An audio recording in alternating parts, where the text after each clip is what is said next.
to congratulate to all of the top 10 semifinalists of speech competition. Congratulations for making it so far. For this round, there will be 10 semifinalists who will perform today. Okay, before we start the competition, there are several points that all participants must pay attention to. Okay, first, don't forget that the duration of this round, the minimum is 3 minutes and the maximum is 5 minutes. And you have 30 seconds to end your speech. And the committee will provide the warning signal for you by the private chat to the participants who is performed at the second, fourth, and fifth minute. So please pay attention to the chat box while you are perform, because the committee will also give the warning signal through the chat box. And there is also timer online timer that committee will share, so you have also pay attention to the online timer to make sure your performance time. Okay. And the participants who are allowed to main Zoom to the main Zoom meeting, only the one who are performed, and the rest of the participants are wait on the waiting room. So and there will be admit to the main room until you are admit by the committee when you will perform. And after that, after you are end with your speech, we will continue with the Q&A session for this round, and every participants will get one question from each adjudicators today. So in total, you will get 3 questions in this Q&A session. Okay. And there is no provided time for you to prepare your answer, and the duration of answering a question is a maximum 1 minute for each question. So without extra additional time. And there will be no personal feedback in this round from the educators. But the adjudicators will give you general feedback after all the participants done with their speech. Okay, therefore, the total time given to each participant in this round is 10 minutes. And don't worry for the participants who are wait on the waiting room, because the committee will give you live report of the competition. And okay, before we start this round from Kak Zelin, Kak Arjun, and Kak Vito, is there anything that you guys want to say to the semifinalists? Kak Arjun first, maybe. All right. Am I audible? Is it clear? Yes. Yes, All you right. are. I believe yesterday most of my comments were represented and given by Wanda. I would just like to remind you, whilst my input had already been given, it's not really a prerequisite to making a good speech. I think at the end of the day, it's quite important that you find your own way of doing it, or the way that suits you best. And I encourage you, since you're all quite young, to explore it either during practice, or if you don't practice that often, then maybe during competitions. And once you find that sweet spot, it will show not only in how you feel when you perform, but also to your audience. It will show that you're comfortable in what you're doing, and it will make the whole experience more enjoyable, not only for yourself, but also for your audience. So I think that's just something to keep in mind. All right, Kak Arjun. Thank you, Kak Arjun, for the advice and also the motivation for the semifinal today. Okay, next we're gonna move to Kak Vito, maybe. Kak Vito, is there anything you want to deliver? Yes, thank you, Wanda. So I would like to say good luck, of course, to all participants. But I probably have some message for you guys, but I think it's only 2. I just want to say, be natural and be sincere in your speech, because when you, in every kind of the competition that I joined before, or even that you've joined before, every adjudicator has their own taste to the speech. But do not worry about that, because we can see what kind of speech that probably fit you the best. I mean, like, find your natural, find your best way to deliver your speech. So that's why every time you give a speech, make sure that you be sincere, right? So you can really bring the best out of you. And for the rest, just good luck. I think you guys have a great speech, and the text thing is pretty good idea, but just the way you deliver it, make sure that, yeah, do your best. So that's it, I think. Thank you. All right, thank you, Kak Vito. Such a great motivation and advice for semifinalists today. Thanks a lot. Okay, next we're gonna move to Kak Zelin. Hello, Kak Zelin. Is there something you want to deliver to the semifinalists? I will only add one, and it's about speaking pace, right? Since it's not a regular conversation nor debate, so we expect that you will like come here to influence us, to convince us about your points. And that is all. Good luck to all participants.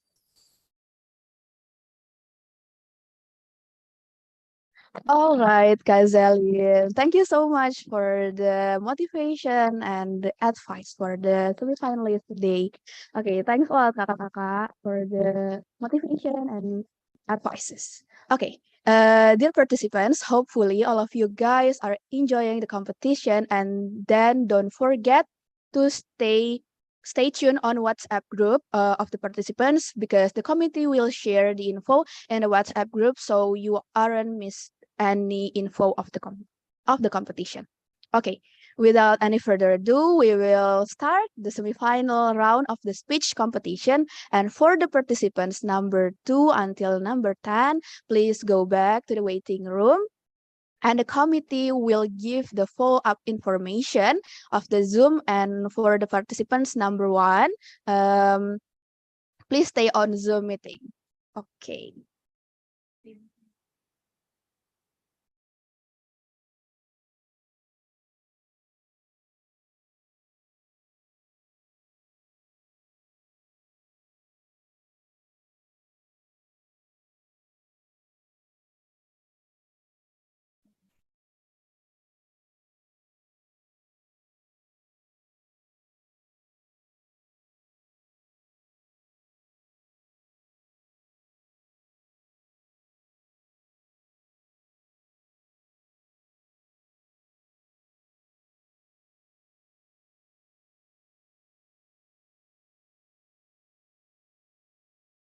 Okay, all right. So there is participants number 1. Hello, welcome, Kak Nabila.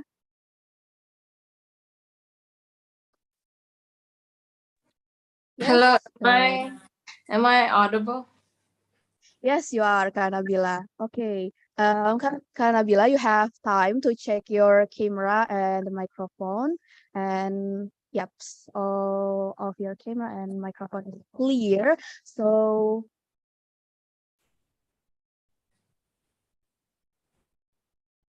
okay, we're gonna share the online timer.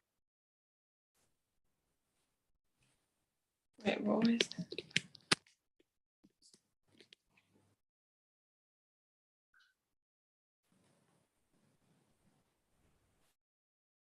Okay.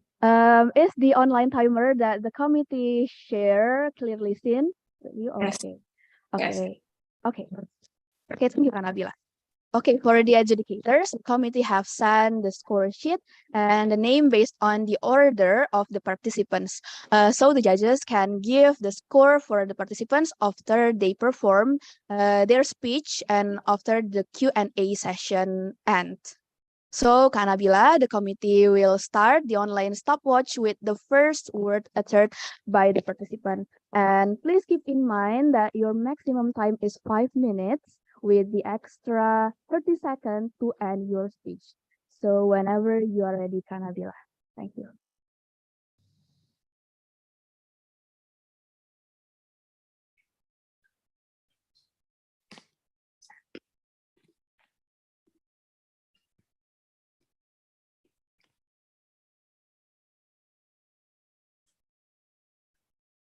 Ladies and gentlemen, so we all understand that back in 2019, there was this documentary movie that was actually uploaded on YouTube, which is well known as Sexy Killers. And I remember that on 2019, I literally was underage to watch those kind of movie because, well, in the first scene of the movie, there was a tiny scene of a sex scene, which I don't literally want to actually mention it out. So at this point, that's not the main thing that I'm trying to actually pull out. But the main idea here is that inside those movies actually some very sneaky and freaky information under the iceberg of this country. And so welcome to Indonesia's tropical iceberg. Now, internet viewers, I've literally understand that Indonesia actually has rich natural resources from different kind of island and different kind of area and region, etc.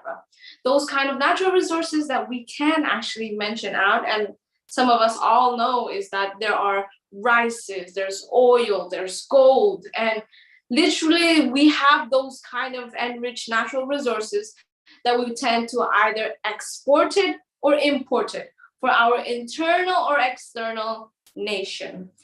In, of course, trying to build our internal relationship as well as our international relationship with other countries. Now, speaking of those kind of natural resources, when we talk about this kind of sexy killers, it's really, really connected to, of course, mining. Whereas we all know that mining itself is not as easy as Minecraft, where in Minecraft it only requires our fingers and laptops and of course our internet, or even we can do it offline just to mine. No, it is absolutely very different, especially in the island of Kalimantan, where they literally use their tears, sweat, and blood digging up dirt just to find a diamond or other literally expensive coil and so that actually will be going into a process and a progress of making a jewelry or also other constructive things like building the roads, the vehicles and others. So when we think about this, literally this one sort of process can literally result tons of objects that we can actually feel and receive, such as electricity in sexy killers.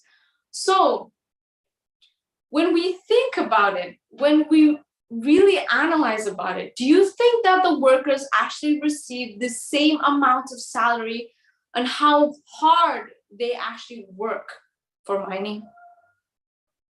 So now the question is, what's us to do? Like, what should we actually do? Because I'm not in the mining sector and my major isn't really mining.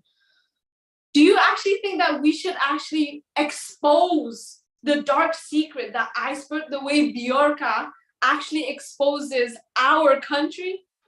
Well, if you see in the internet area or in the internet world out there, you can see that we actually agree and support. Which is why by the end, I literally understand that we live in an area that we are supporting evil than the good part. So I want all of us to actually spread awareness, not to realize that we are the bad guy, because we want to be a better person despite us making many mistakes in this world. And with that said, minding your own business will bury humanity. Thank you.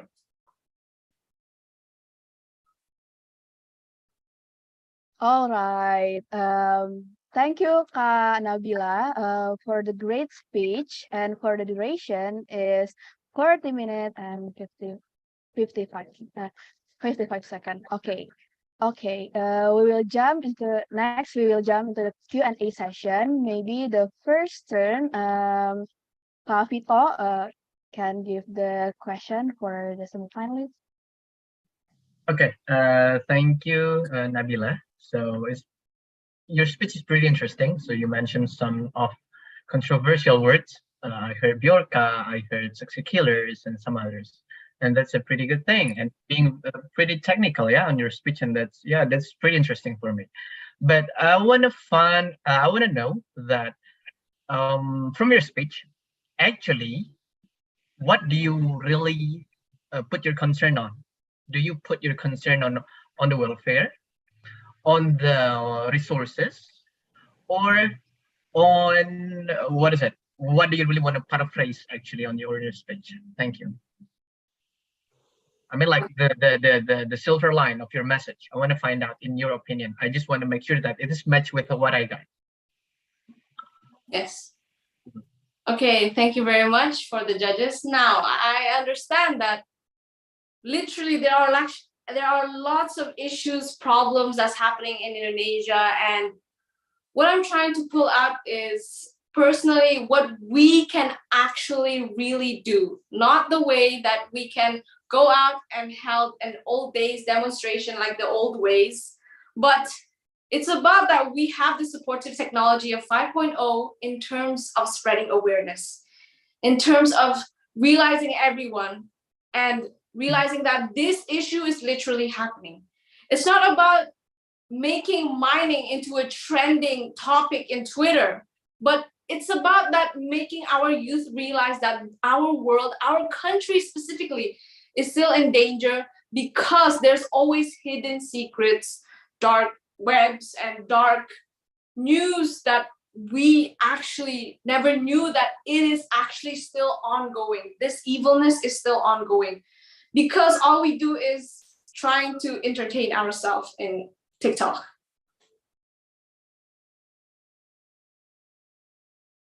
All right. Thank you, Kak Nabila, for the answer, and also thank you, Kak Vito, for the first question.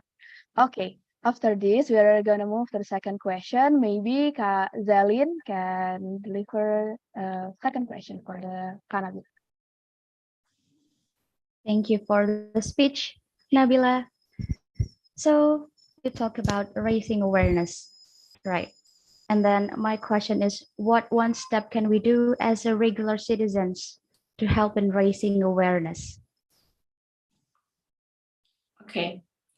Thank you very much. Now, that's the one important thing. That's because when it comes to news and issues that's actually happening in the world, most of us tend to not know that this is actually happening, that is actually happening. So what I want every citizen, if we are a regular citizen, those who are studying, those who are not, those who are a student or a non-student, or even in the government sector or in the non-government sector, I want all of us to at least know, which is why it comes to reading news. We always download entertainment applications such as TikTok, Instagram, or YouTube that we'd never even download application that actually contains news, which is why newspaper tends to distinguish and become buried, because we don't literally read news to let ourselves realize that the world is happening, which when we realize, we will understand that we have a role in Indonesia.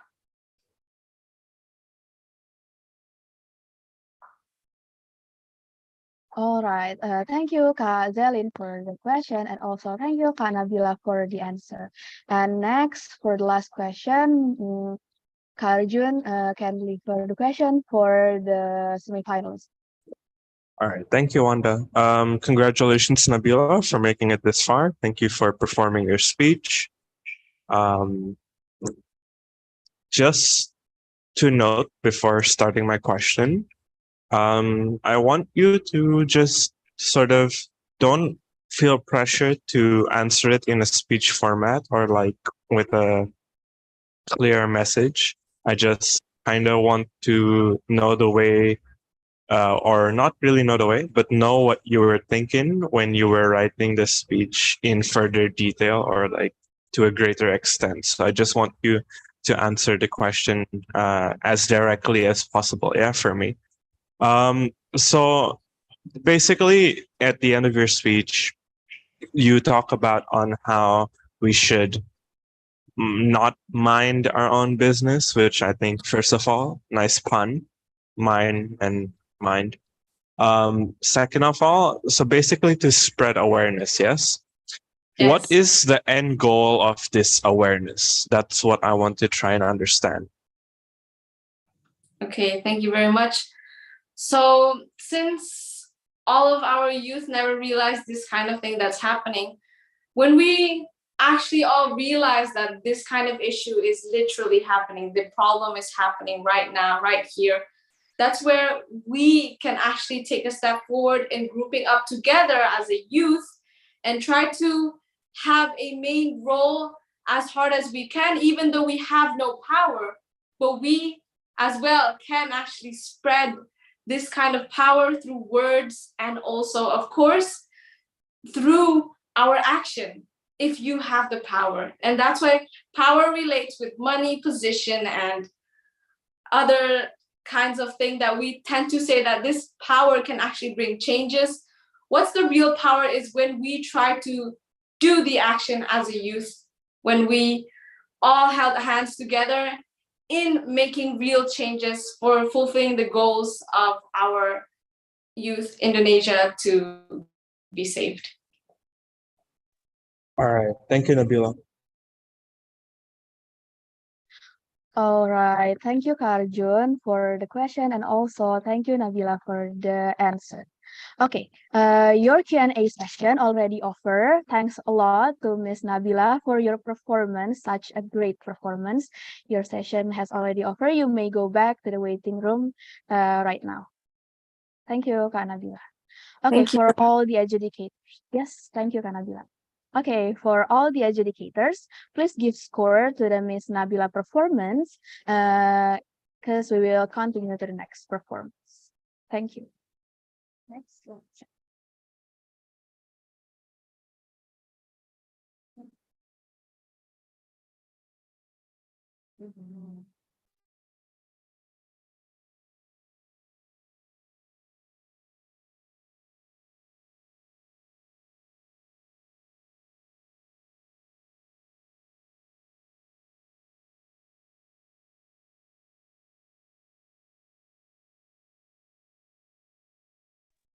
Okay, there is participant number 2. Hello, welcome, Kak Irdina. Good morning. Hello, Kak. Good morning. Okay, good morning, Kak Irdina. Okay, we are gonna share the online timer. Is the online timer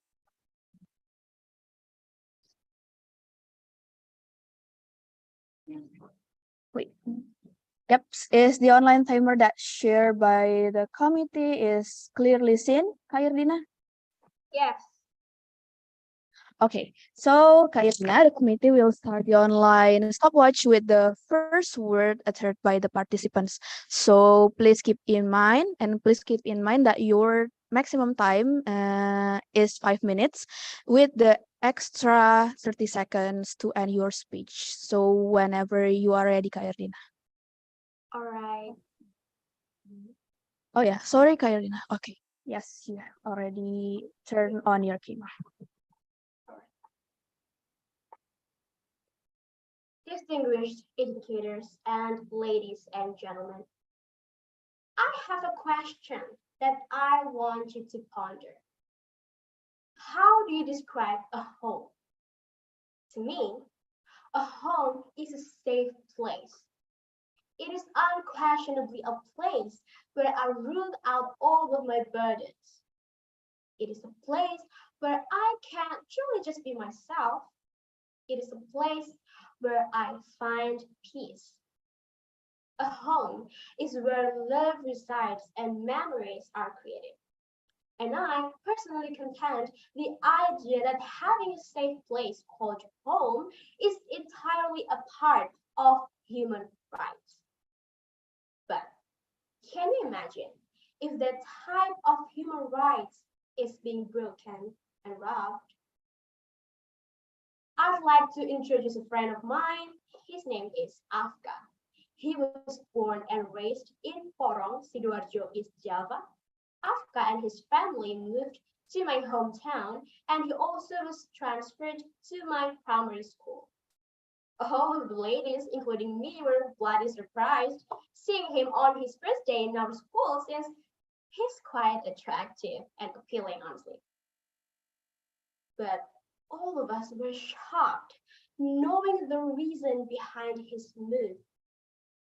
His family is a victim of Sidoarjo mud flow, or called LUSI. He told us a thing while crying in front of the whole class. He said that his house had been engulfed by the overflowing hot mud. Afka and his family lost a lot of valuable things. They lost their family pictures that were taken when Afka was a cute baby and toddler. They lost a home. And Afka also lost his childhood memories that were created there as a consequence of Lapindo Branta's reckless drilling activities. Anta Mohsin from Northwestern University, Qatar, in his scientific article for Environment and Society portal, addresses that this case is one of the longest ongoing disasters in recent memory, since it has been spewing hot mud and gases since 2009. 16 years have passed and no end in sight. Lives of the victims have been full of hardship, and a lot of them are still striving for justice since they haven't received the compensation of losing their home because of the mining. And the worst part is that at the beginning, PT Lapindo Brantas tricked some residents, local residents, into selling their lands using an intermediary by promising them to build a chicken farm. It is a crystal clear, ladies and gentlemen, that human rights are being violated because of the mining. That's the definite issue. We cannot deny the fact that mining has a lot of good impacts, which is related to the national economy and employment. But we obviously cannot ignore its negative impacts to the environmental system, which I am sure may lead to various disasters in the future if we still keep doing this. So, concerning this problematic case, I think that it is the time for us to innovate in terms of society's living system. We cannot eternally rely on non-renewable energy due to a lot of troublesome reasons. We all have to work together. The mining company can create a multi-stakeholder strategy that encourages more collaborations among the government and also civil society together to create a newer system in natural resources development. Renewable energy provides substantial support for our sustainable life in order to live a better future. So, ladies and gentlemen, as we are Ladies and gentlemen, as we are well aware, mining will always violate the environment and human rights to live. Human rights will always be at stake when it comes to the non-renewable energy businesses. Therefore, it is important for the government and the stakeholders to renew and to evaluate, as well as developing good renewable energy for the sake of the sustainability of human rights. Thank you. All right, thank you, Kairdina. Thanks a lot for your performance, and the duration time is 5 minutes and 34 seconds. Okay, After this, we are gonna move into the Q&A session. Yeah, maybe the first question, Kazalin's turn. Kazalin, time is yours.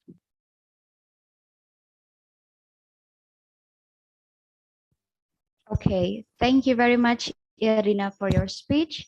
I'd like to make sure that you propose a solution of developing renewable energy. Right. Yes, that's right. Okay. So, let me check first. Let me go back to the theme. In point 3 about mining, it's managing human rights to fulfill the need for renewable energy. Okay.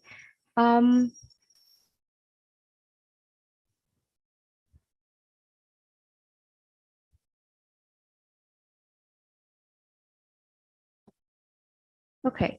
So, will this solution lead to a betterment in mining industry, or will it create another new problem that previously is not solved yet? I'm so sorry. Can you repeat and make it more, like the word more understandable? Okay, so you propose a solution of developing renewable energy, right? Yes. Will it solve the human rights issue in mining industry, or will it just create another problem?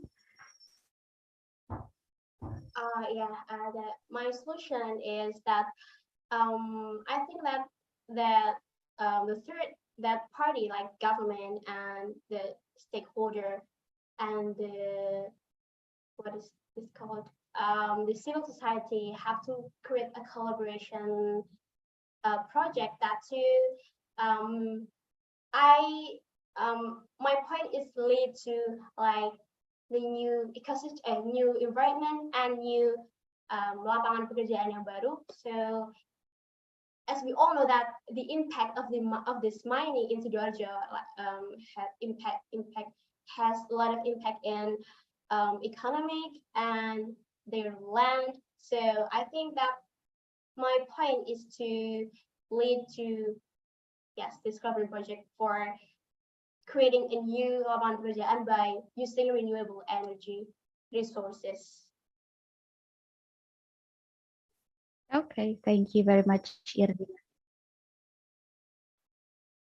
Okay, thank you, Kazalin, for the first question, and also thank you, Kayardina, for the answer. Okay, for the next question, for the second question, maybe Kak Arjun can deliver second question. Please, Kak Arjun. All right. First of all, thank you, Ergina, for your speech. Also, pardon me if I'm pronouncing your name wrong. Yeah, congratulations for making it to the semis. The way that I want you to answer my question is to just be as direct as possible and try to make sure that the question, at least in your point of view, is answered. Yeah. So the thing about renewable energy, which makes it such a challenge, is the fact that all this exploitative mining is very cost efficient. And that's something that we as the people like. We like cheap electricity and we like our cheap fuel. How does the government overcome this issue of pricing? It doesn't have to be like a very correct answer. I just want to know what you think. So don't worry about being accurate according to science or data or the internet. I know you've done some research, so I just want to know what you've come up with so far. That's it. Did Alright. you get the question? Yes. All right, cool. So in my opinion, the government, yes, I think the government as the initiator of this project is not really enough to taking responsibility of the impact of this project. Like they wanted to do a oil mining project, right? But it came a mud that came out, and then many people, many residents lost their lives, lost their land, and I think, but the initiator, it is the only one who wants to take responsibility. I mean, they are the one who wanted to compensate the people, but I think there is no such a help from the government. So I think the government and the initiator and the PT Lapindo itself have to create like a collaboration. So tidak memberatkan salah satu pihak to taking the responsibility to compensate the people who have losing their lives there. I think that's it. Okay, thank you. All right, thank you, Kak Arjun, for the question, and also thank you, Kak Irina, for the answer. Okay, for the last question, for Kak Vito, time is yours, Kak, for your question. Okay, so you already got a pretty complicated questions. I don't want to put more burden on you. I just want to ask questions. You know that we have a lot of alternative energy like PLTU, which is using water, and then we have the tidal, which is using waves, and then wind, and so on and so forth. Could you please mention me one of the any kind of alternative renewable energy that you what is it? You think that no, or like you've done research or anything that probably or you already see or you probably already proofs or what that you think is the most efficient renewable energy for now. What is it? It can be what is it like? We can talk about electricity alternative. We can talk about the fuel alternative. Anything. I just want to find out that do you have any preference of the renewable energy that you think is one of the good idea that can be implemented better in Indonesia? All right. Yeah, actually, maybe I didn't really have that much knowledge about this, but I'm trying to like point out my opinion. So I like doing research. I think that it is one of the renewable energy resources that effective to be implemented in Indonesia. I think is the solar energy, because like I think that Indonesia is disinari matahari all the year, right? Like we are every year we all we meet the sun, I think. And in Sidoarjo itself, there are a lot of there are a lot of things. There are a lot of like such electricity or system that using this solar energy to like jadi bahan bakar utama di beberapa tempat in Sidoarjo there. Thank you. I think that's all. All right, thank you, Kak Vito, for the question. Also, thank you, Kak Irdina, for the answer. Okay, Kak Irdina, for your question Q&A session is already over. Thanks a lot to Kak Irdina for your performance, and your session has already over. You may go back to the waiting room right now. Thank you, Kak Irdina. All right, thank you.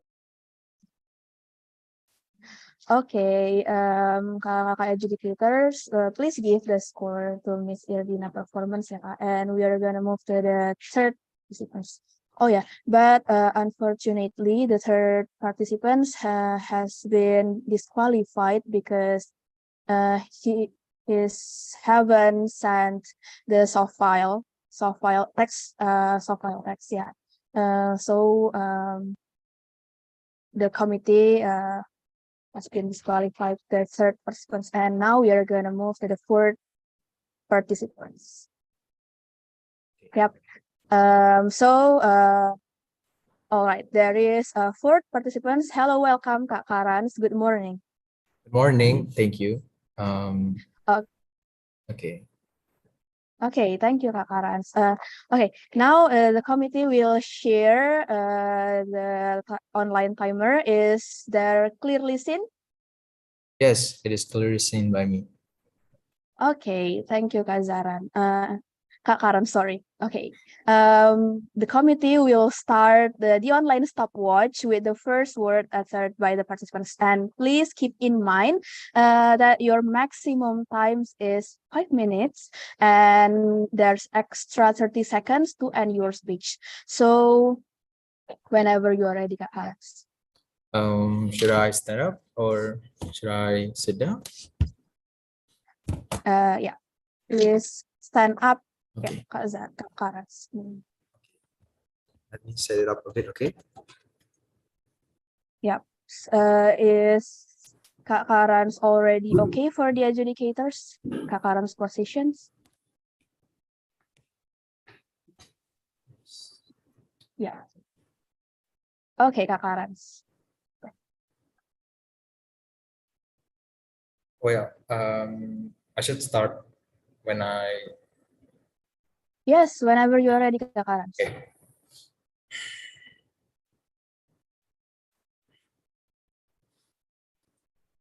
Ladies and gentlemen, I was a weird kid back then, an edgy one, if you may call it. I really liked this creepy stuff from the internet, and back then, I remember reading this one thing called The Black Death. It was grim, it was dark, but it was fascinating, and it was wow. However, I got to grow up and realize it is something sorrowful, it is something impactful, and it's something bad for our humanity. My name is Karan Zimiawan. You all could call me Jimmy.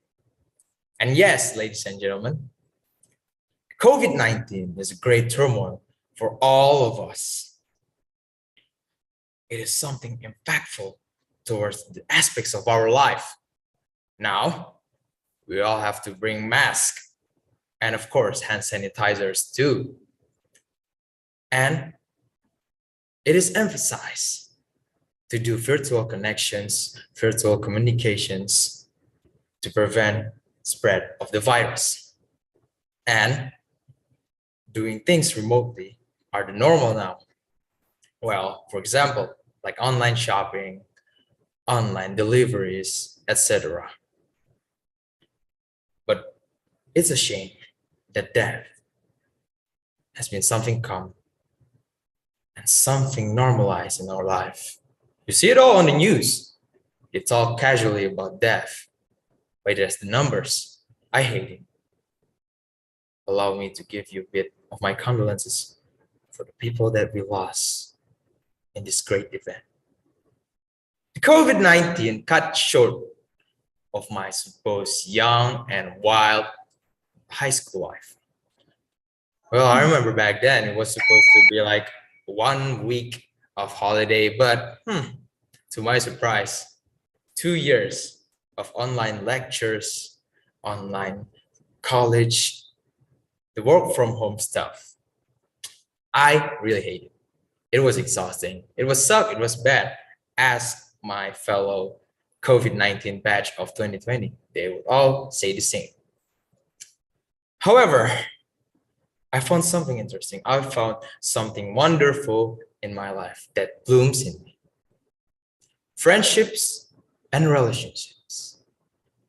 Well, we all could do it by just using video calls and hoping that we could all meet together. And yes, I met all of them. And to this day, I found a woman that I really love by being in isolation. Weird, I know, but it's still delightful for me. I really love that girl. Let me say this to you all. We are a strong creature. We are a great creation of life. We are a creature that could face catastrophe face disasters in front of us. We are a creature that prioritizes our survival and we adapt to it. And of course, we all do it together as a human being. And as a nation, we have to bring this together. We have to build, we have to recover, we have to improve, we have to repair our society for its resilience in the future. And of course, doing it side by side by being together.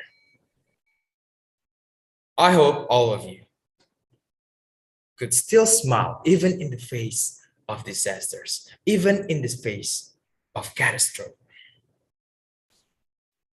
Let's face it together and let's get back stronger by being together. I hope that my speech benefit you all. Thank you for listening to my speech. All right, Kak Karan, thanks a lot for the great speech and your duration. Duration of your speech is 4 minutes and 31 seconds. Okay. Next, we will jump into the Q&A session. Maybe the first question will be delivered by Kak Arjun. For Kak Arjun, time is yours. Hello. First of all, Hello. thank you for your performance.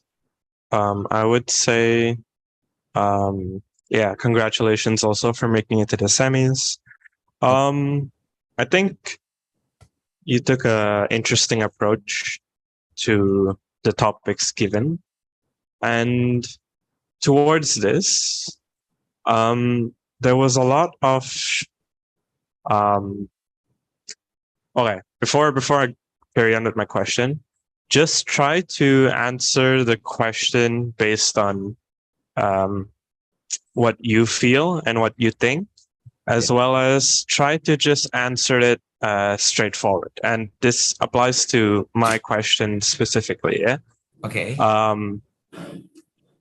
Basically, you talked about the power of relationships with other people, be it friendships or something else.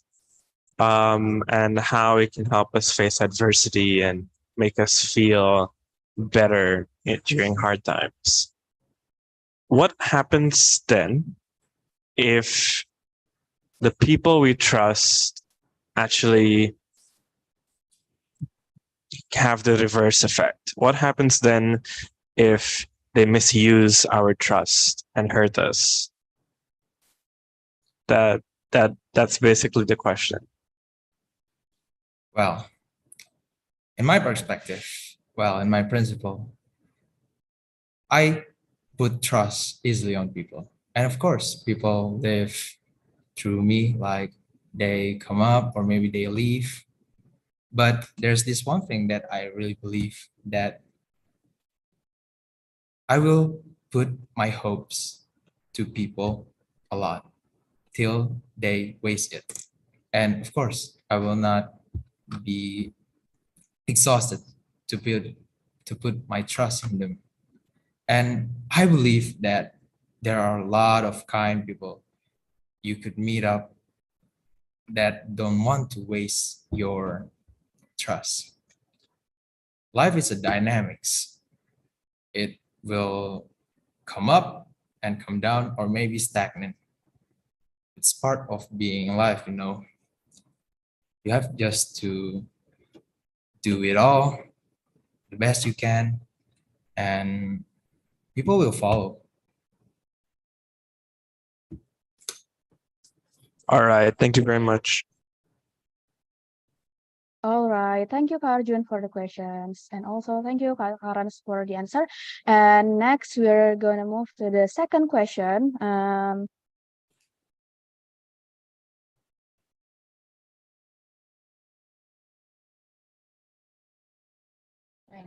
Okay, for Kak Vito, time is yours, Kak, for deliver the second question. Okay.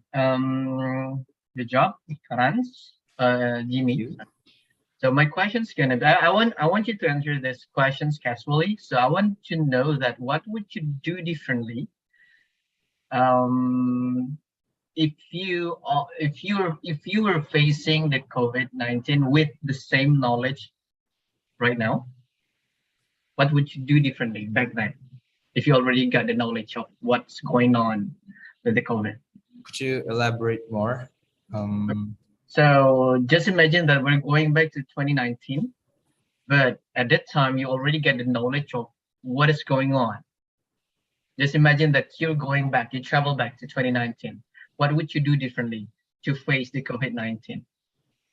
Oh, You can tell me about anything in the term of facing the COVID to your schools, to your family, your relationship with people. It's up to you. well, if I could go back in time, I would probably say a good farewell to my friends, to people that I know. Well, I lost a bit of people. And of course, I would spend my most times with my family because I was studying outside my hometown a lot. And the chances to spend my time with my parents are slim. So I would like to spend a lot of my time with them if I can. Thank you. Okay. All right, thank you Kak Rans and Kak Vito. And next, we're gonna move to Kak Zalin. For Kak Zalin, please deliver the third question for the semifinalist. Kak. Okay, thank you very much, Karan's Jimmy, right? Thank you very Yeah, much, just Jimmy, call for me your Jimmy. speech. Okay, I like to say that COVID-19 is also one of crises that we face, and we've been through the pandemic for years, right? Yeah. So what is or what are things that us human capable of doing when facing a crisis that you might realize during your quarantine? And you may mention one or three at maximum. Well, of course, first one that I thought of, well, this is the only thing that I thought of. And it's something that is generalized because maybe I thought it was the most important thing, adaptation. Humans through decades has adapted a lot. Like for example, in the Ice Age, in the Stone Age, and in the 19th centuries, and now in the 21st century, we adapt a lot to through changes. And yes, of course, we can do it too now. Like in Stone Age, they have these dinosaurs or maybe like mammoths and something like that. It was terrifying. Now we have to face a great danger again, and we could adapt to it. And now it's improving a lot, right?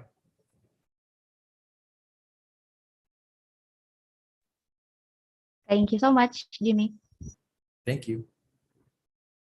All right, thank you Kak Zalin and Kak Rans. Also, thank you for all the adjudicators. And now, Kak Rans, your Q&A session is already over. Thanks a lot to Thank Kak you. Rans for your great performance, and your session officially has already over. You may go back to the waiting room right now, Kak Rans. Thanks a lot, Kak Rans. Thank you.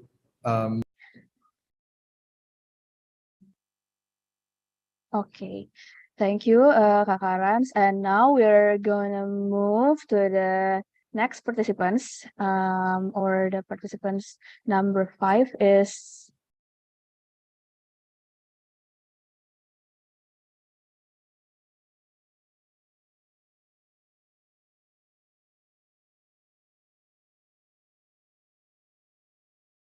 okay. Now we are already have the participants number 5. Hello, welcome, Kak Maritza. Good morning.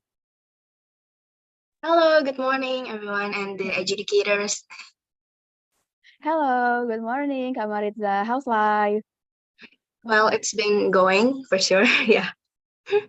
Okay, thank you, Kak Maritza. Okay, now the committee will share the online timer Is the online timer already seen? Is the online timer already seen? Yes, very clear. Thank you.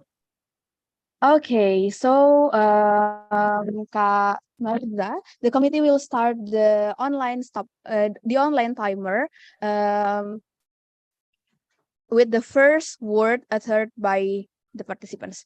And please keep in mind that your maximum time is 5 minutes with the extra 30 seconds to end your speech. So whenever you are ready, Kak Maritza. Before that, am I audible enough? Yes, you are. Okay. Okay. Thank you. Yep. Ladies and gentlemen, what is the rage in academic discussions nowadays?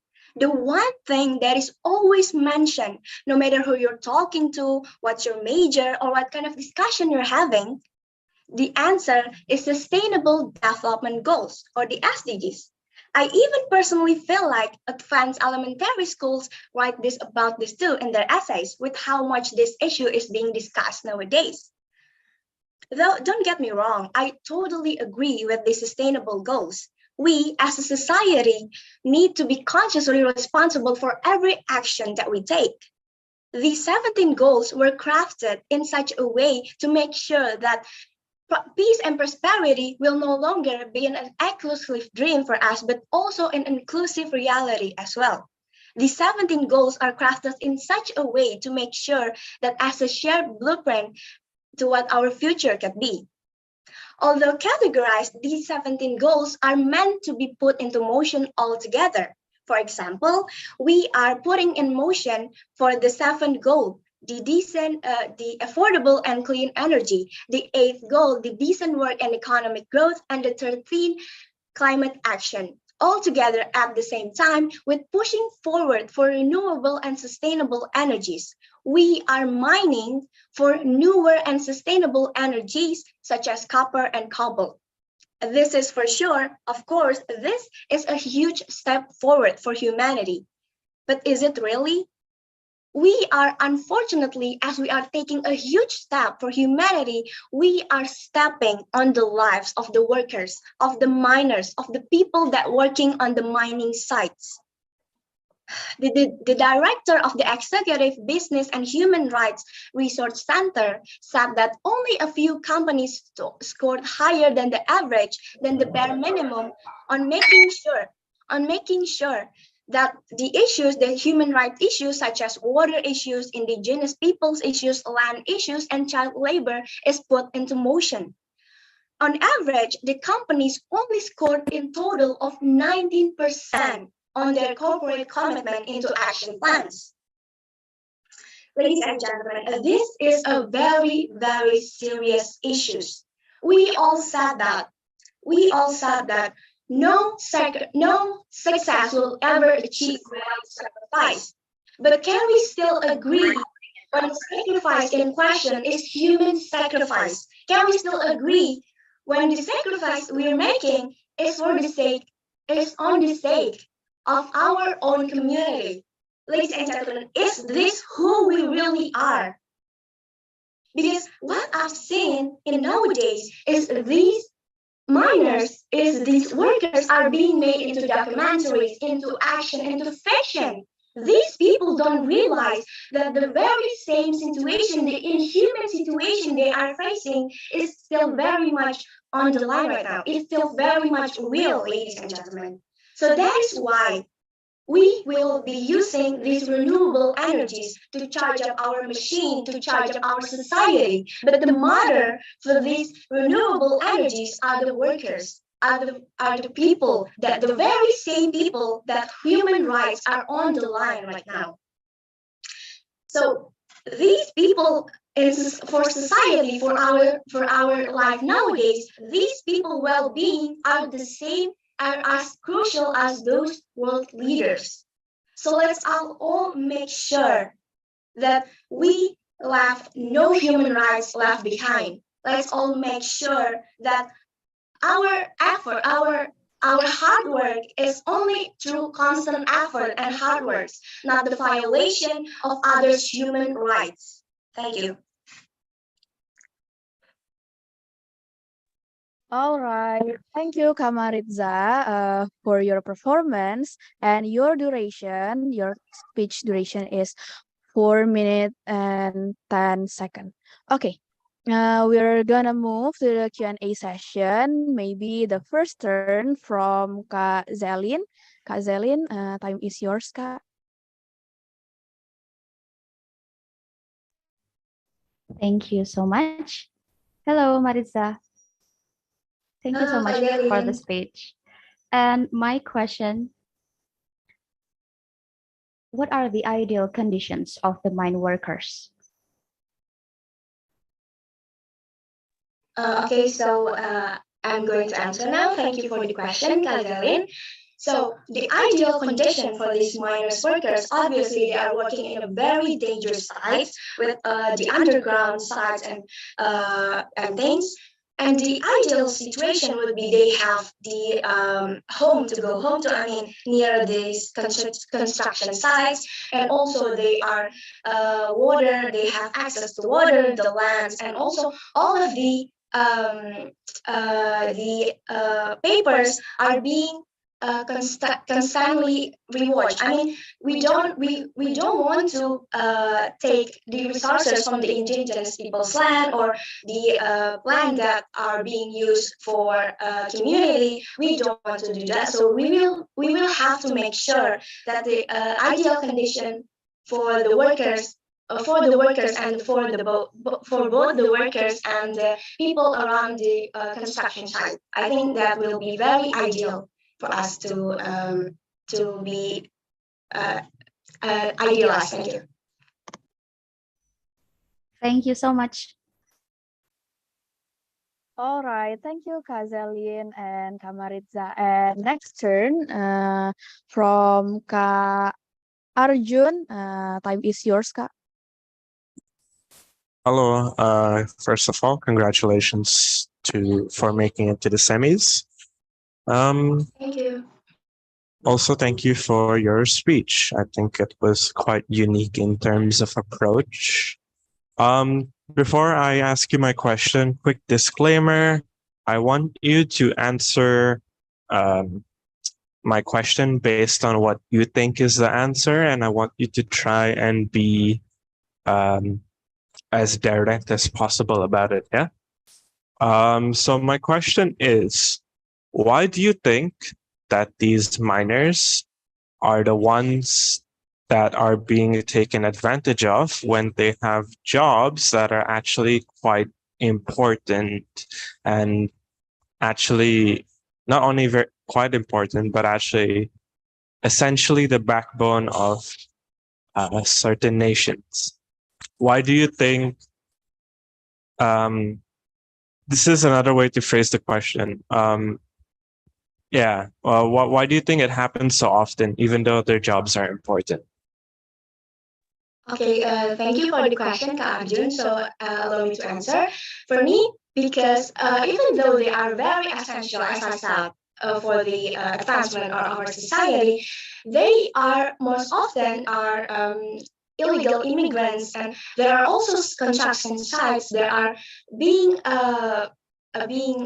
open illegally. I mean, there are no legal papers or whatever. There is no those. So the construction companies all take the illegal immigrants into those construction and dangerous construction sites. And yeah, so it's like some kind of power corruption that is going on. The illegal immigrants, of course, needs some place to stay and job to do, but the construction site only take advantage of these workers because they have no one to turn into. So that is why, despite being very essential for the backbone of some countries, it is still a very much a sad truth nowadays. Thank you. All right. Thank you. All right. Thank you, Kak Arjun, also Maritza. And now we're gonna move to the third questions. For Kavito, time is yours, Kak.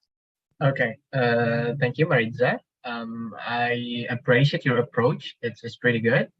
My question is, where exactly does it take place? I mean, like the cruelty that happens in your speech, where does exactly it happens, and why do you think it can happen? Mhm. Okay, thank you, Kavita, for the question. Allow me to answer.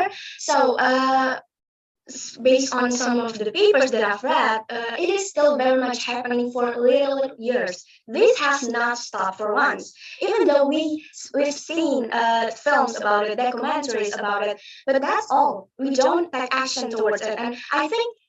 In the Republic of Congo, in Brazil, and countless of others resources sites, I think it's very much still happening. And it is because what I've said before, these workers are forced into work, into labors without their human rights because they need these construction sites to stay alive because they are illegal immigrants and etc. for those things. So that is very much connected, I think. Thank you.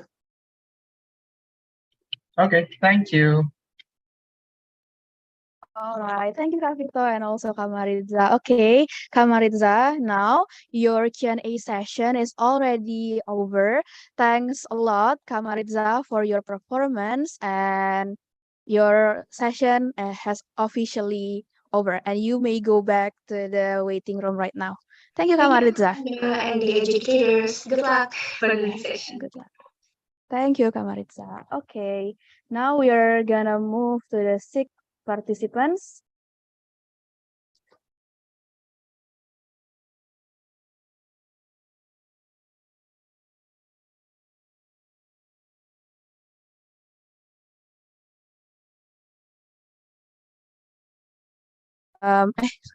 Okay, Kak Fauziana Nabila, welcome. Good morning, Kak.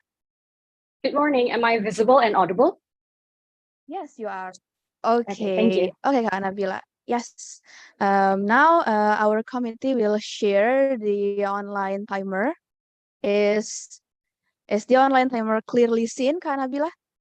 Yes, it's visible on my screen. Thank you.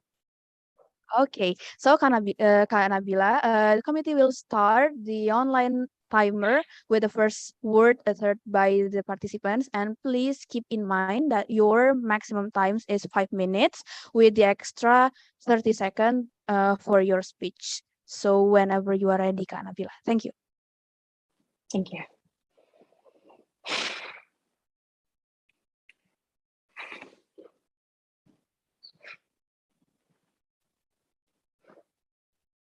Hi.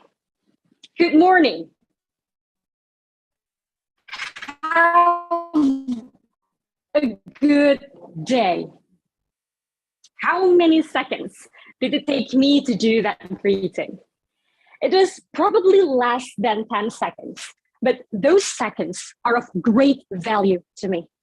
And in the next few minutes, allow me to convince you that it should also be important for you.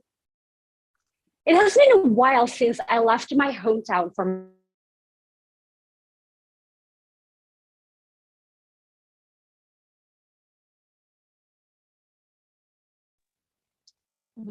Okay. apologies. I think I was kicked out of the Zoom meeting. Yes, Kak Nabila.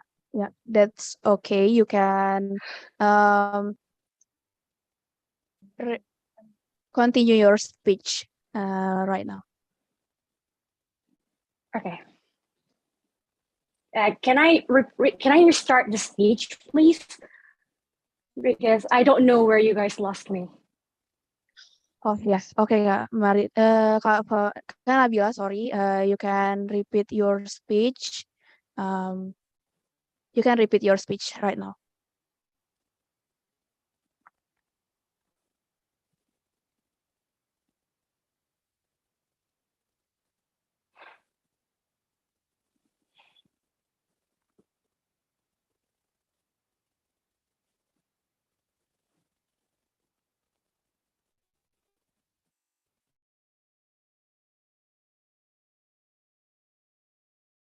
Yeah. Okay. The educators, the 6 participants, has signal trouble. So wait a minute. We are wait for the 6 participants for a while, ya kakak. Apologies. Am I visible and audible now? Yes, you are, Kak Nabila. Yeah. Okay. Okay. I'm very sorry for the signal trouble. Okay, we will give you a chance to repeat your speech. Yeah. Whenever you are ready, Kak Nabila. Thank you.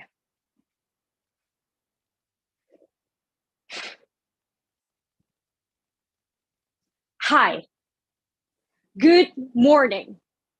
Have a good day.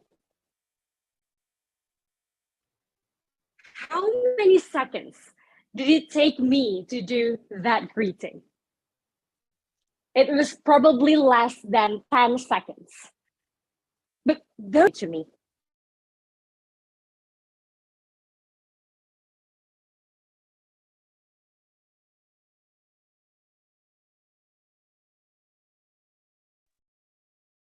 Hello, Kak Nabila.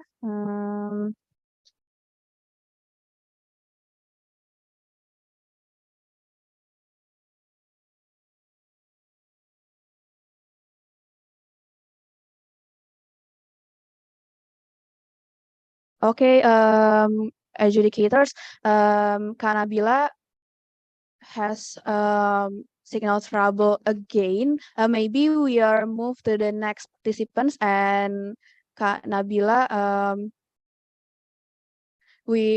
Kak Nabila move to the last session from the adjudicators. Is it okay, kakak-kakak? I think it's fine personally. Yeah, same. Just swap with the next participants, but just make sure that she has the good connection on the next time. Yeah, okay. Okay, Kak. Thank you, kakak-kakak. We are gonna inform Kak Nabila and we are gonna move to the next participants. Wait a minute, kakak-kakak.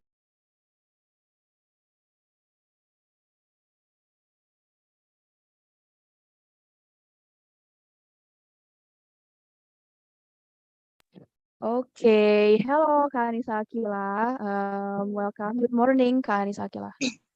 Morning. Okay. Okay. Now we are the committee will share the online timer. Yep. Is the online timer clearly seen, Kak Anissa Akila? Yes. Yes, okay. So the committee will start the online stopwatch with the first word uttered by the participants. And please keep in mind that your maximum time is 5 minutes with the extra 30 seconds to end your speech. So whenever you are ready, Kak Anissa Akila. Thank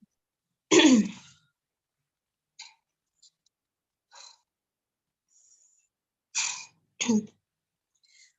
We are not Avatar who can conquer and manage the water or even the air.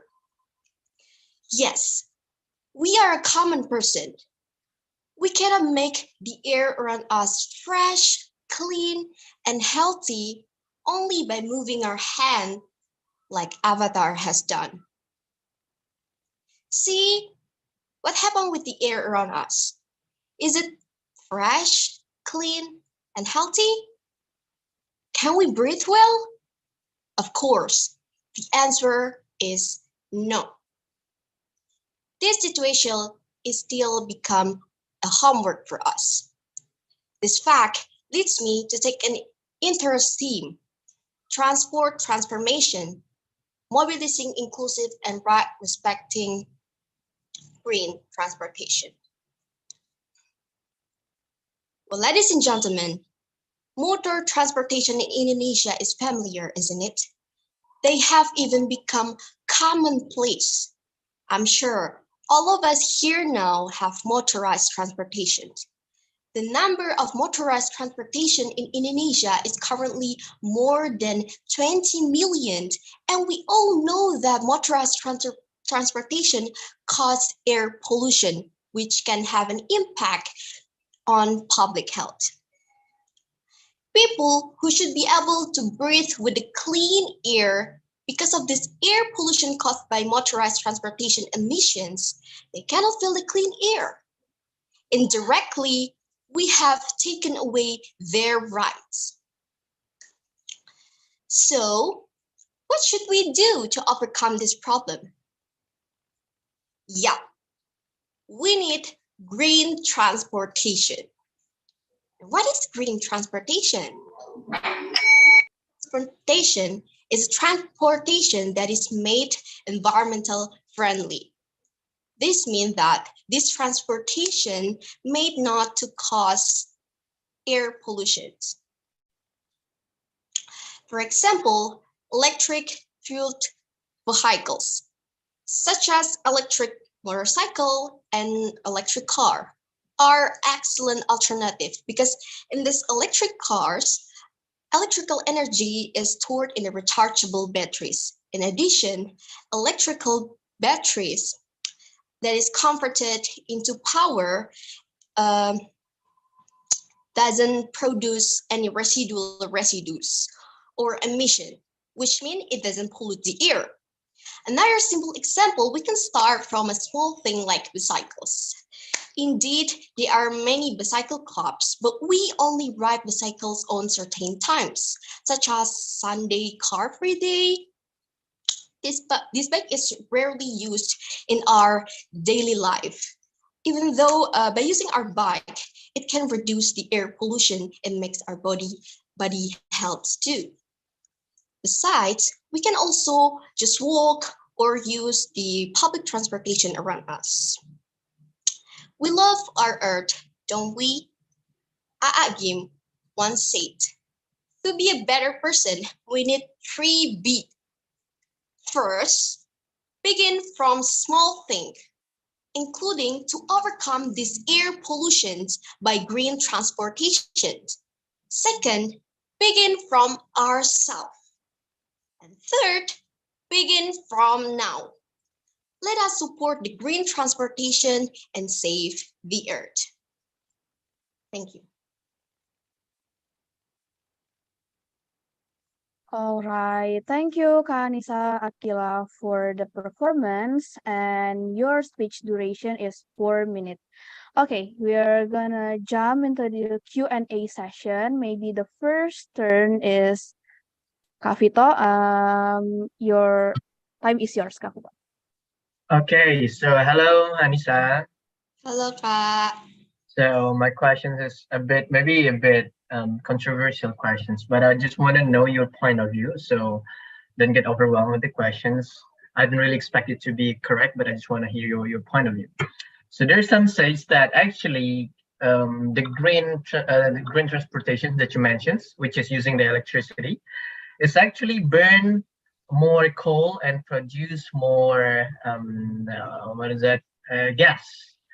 It release more gas actually to create the electricity for the every electric stations. For example, like let's say you're in Jakarta and there are a lot of electricity. There's a lot of electric stations to charge the electric car, but actually in Bogor, it's just example. In Bogor, actually the place to produce the electricity, it produces more gas than the fuel transportations produce.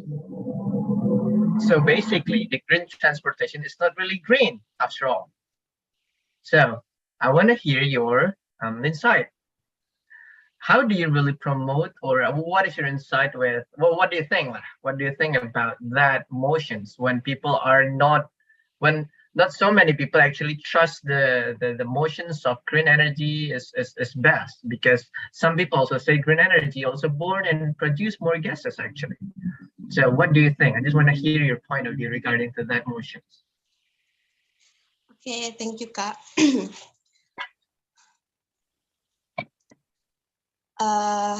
Well, like I said before, the green transportation is not only about the electrical fuel transportation, right? It can be like walk or use your bicycle. If they produce more gas, maybe we can try some small thing, like I said before, like we can just walk on the sidewalks or we can just use our bicycles or use the public transportations around us. Yeah, so because they're part of green transportation, maybe if there's a lot of controversial with the green transportation, maybe we can use the easier one for now. Okay. Okay. Thank you. All right, thank you Kak Vito, and also thank you Kak Anissa. And now we are gonna move to the second question. Kak Arjun, maybe time is yours, Kak. Hello. First of all, congratulations to making it to the semis, and thank you for your speech. Thank you, Kak. Yeah. Similarly to Vito, I want you to just share your opinion. I don't expect I don't expect I don't expect anyone to be 100% right today. But I want to know your thought process based on what you have researched so far. That's it. So try to be direct, and also don't worry about being wrong per se. I just want to know how you think and what you're thinking about when it comes to my question. So my question revolves around pricing. When it comes to sustainable or renewable or green transport, not just electric vehicles or not just electric cars in this instance, but other forms of transportation. For example, bikes are rather expensive. Why is the focus on? Why is there such a heavy focus? Sorry. Let me scratch that.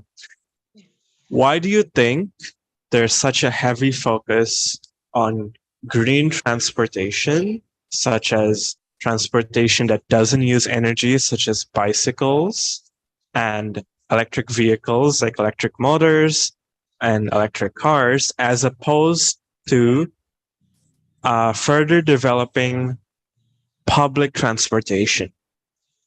Why do you think that there's a current trend of focusing on these green transport as opposed to public transport? Yeah. Did you get the question? Is it clear enough? Can you repeat the question? Okay. So I personally feel and I personally see that there's a current trend to talk more about green transportation. And in this case, green transportation, which you have mentioned, is like bicycles and also, for example, electric vehicles like electric motors and electric cars. Yeah. Why do you think there's more of a trend to talk about personal vehicles that are green as opposed to public transportation that is green or more sustainable? Why do you think the trend is more about personal vehicles that are green? Is it clear enough now? Yes. Okay, thank you. Because I think people right now is more aware with the environmental issues. Public, like with the I think people right now is more aware about the environmental issue. Maybe they see a lot of air pollution, so like they cannot breathe with the clean air. So the trend is like the green transportation, like bicycles or public transportation, because people want to save the earth and reduce the emissions. That's why the trend is that's why the green transportation is trending right now, because green transportation doesn't produce any residues like the oil fuel transportations. All right. Thank you very much. I know it was a hard question, but thank you for your answer.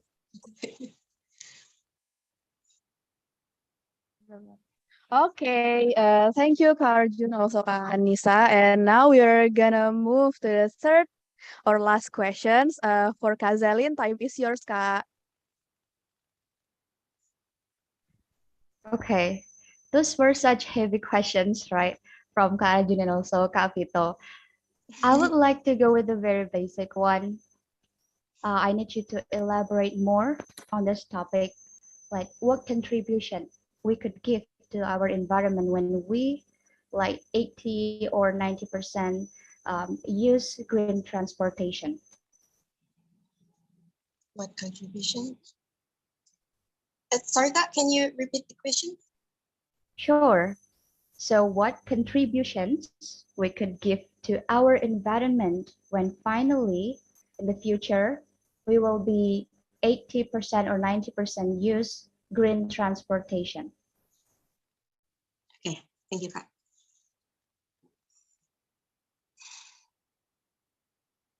Okay. Like I said before, when we use the green transportation, of course, we're focusing on the air pollution. Of course, we can reduce the air pollution, right? We can save the earth. Like, green transportation is not only about electrical. Maybe there's a lot of people who walk in the sidewalks, like ride the bicycles. They don't really give an emissions to the air. Like, so the air will be cleaner, and uh, we can be healthier because of the air is cleaner, and so public health will increase too. Thank you so much. All right, thank you, Kak Zelin, also Kak Anissa. And Kak Anissa, right now your Q&A session is already over. And thanks a lot for your performance. And your session, your whole session has officially over. And you may go back to the waiting room right now. And we are gonna move to the next participants. Thank you, Kak. Yes, thank you, Kak. Okay, now we have 8 semifinalists for Kak Deris. Hello, Kak Deris. Good morning. Hello, am I audible? Hello. Yes, you are. Hello, welcome, Kak Deris. Yep. Okay. Now before you start your speech, the committee will share the online timer. Is it clearly seen, Kak Deris? Yeah, yeah. We can see it. I can see it. Oh, okay, thank you, Kak Deris. So, Kak Deris, the committee will start the online timer with the first word uttered by the participants. And please keep in mind that your maximum time is 5 minutes with the extra 30 seconds to end your speech. So, whenever you are ready, Kak Deris. Thank you. Okay, thank you. Wait a second, yeah. Yep, Kak Deris. Okay. Am I audible if I'm speaking this from this distance? Yes, you are audible. Okay, thank you. Can start my speech. 3, 2, 1. Back in 2021, 2 students from Indonesia in China were trapped inside the Zhejiang University, campus because of the lockdown policy implemented by the Chinese government. It is very difficult for them to even get food because the food in the supermarket has run out. They can only interact with their family via video calls, for instance. You can imagine how sad it is to be trapped in someone else's country and not be able to meet their family. This is one of the impacts when COVID-19 hit the world. The interactions between people is limited to so the virus doesn't spread, right? My name is Deris Farhanusdina from Jenderal Sudirman University, and today I'd like to talk about how gotong royong can help us to recover from COVID-19 pandemic.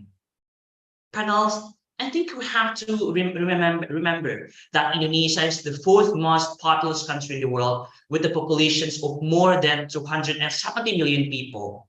With the large populations, I think Indonesia is a country that is very, very vulnerable to being affected by the coronavirus because, of course, the spread will be faster and it will be difficult for the government to actually localize the populations, right? And sure enough, there are more than 150,000 people have died because of COVID-19. The government must implement the lockdown policy, which results in the decline in Indonesian economic performance. 70,000 people have been laid off due to COVID-19 pandemic, considering the fact that the company's performance also declined due to low purchasing power from the society, right? But let's talk about how COVID-19 can weaken human connections, right? I think this is because of course, lockdown, right? Lockdown policy that has forced us to actually spend most of our time alone, right? So, for example, the working from home policies, for example, studying at home policy. This makes us, reducing the amount of interactions between people, right? And I think in emergency situation like this, one of the most important thing we can do is check our neighbor, for instance, because again, we don't know that our neighbors are being let off, for instance, by the company or even affected by the virus. Panels, I think human connection is very important in difficult situation like now. Why? There are several reasons into this. First reason is that, of course, humans are social creatures who cannot live alone. Humans need other humans to actually survive in this world. For example, people in urban areas need raw materials produced by farmers in rural areas, for example. Humans need inner satisfactions that can only be obtained by interacting with others. Like, for example, we have to gather with our family, hanging out with our friends. So basically, humans need each other, right? We have to remember that Indonesia has a strong character when it comes to the collective movement. The fact that Indonesia is independent because of the result of collective movement shows that solidarity between Indonesian people is very, very strong. I think the gotong royong spirit is the best thing we can do to recover from the pandemic. But the questions then, what are the concrete forms of gotong royong, right? I think warga bantu warga is the best example of how gotong royong can be manifested. It's a website created by Indonesian programmer. We can access information related to health facilities, for instance, oxygen availability, and even we can donate money to be distributed to those affected. This is a form of gotong royong that can be done by utilizing our expertise. If you're a student, for example, you can contribute to the society by sharing positive message through your social media, for instance, and even you can do fundraising with your university organizations, for example. In conclusions, I think as Indonesian people, we can strengthen human connection through gotong royong. The power of ibu-ibu puskesmas, for instance, who is always standing by in puskesmas, also the help from the Indonesian people will make us recover faster. Together we can do this, recover together, recover stronger. Thank you very much. All right. Thank you, Kak Deris, for your performance, and your duration is 4 minutes and 49 seconds. All right, next we are gonna jump into the Q&A session. Maybe the first turn is Kak Arjun. For Kak Arjun, time is yours, Kak. All right. Hello. First of all, congratulations, Darius, for making it to the semis. Also, thank you for your speech. Before I move on to my question, a quick disclaimer. When I ask you this question, it's more of like opinionative, so I don't expect you to be right. Just want to know what you're thinking and how you're thinking, as well as try to be as direct as possible. Yeah. All right. So my question is more about what do you think, or why do you think that in hard times, or gimana? Just a sec, let me rephrase this. Why is it only that we see communities helping each other to this extent only during hard times? Why is it that we don't see this support, this type of support during sort of simpler times or during times of prosperity, where these kinds of acts are actually easier and therefore can lead to more prosperous times, so to speak? Why do you think it's more prevalent? Yeah, during hard times, basically. Did you get the question? Was it clear enough? All right, Yeah. cool. Yeah. Thank you very much, judges, for the questions. I think in my speech, I explained to you that this is more important for us to actually help the community. I said in my speech that this is very, very important to help our communities, our communities, of course, because human cannot leave each other. And I think in situation like now, for instance, when we cannot meet our family directly, for instance, I think this is very important for the society to have like the gotong royong spirit to be more prevailing. And I didn't say that we cannot do this in a normal time. For instance, I was just saying that this is very, very important, and we don't have to forget. We cannot like abandon our neighbors in the current status quo, for instance, because considering the fact that the interactions is limited by the situation. Sorry, can I committee, can I just like follow up and give him a bit more time? Because I think the point of my question was a bit missed. Okay, sorry. I'm not like challenging what you said specifically, but I personally feel that this kind of help one another behavior is more prevalent during times of crisis and times of need. What my question is, why do you think that this is so?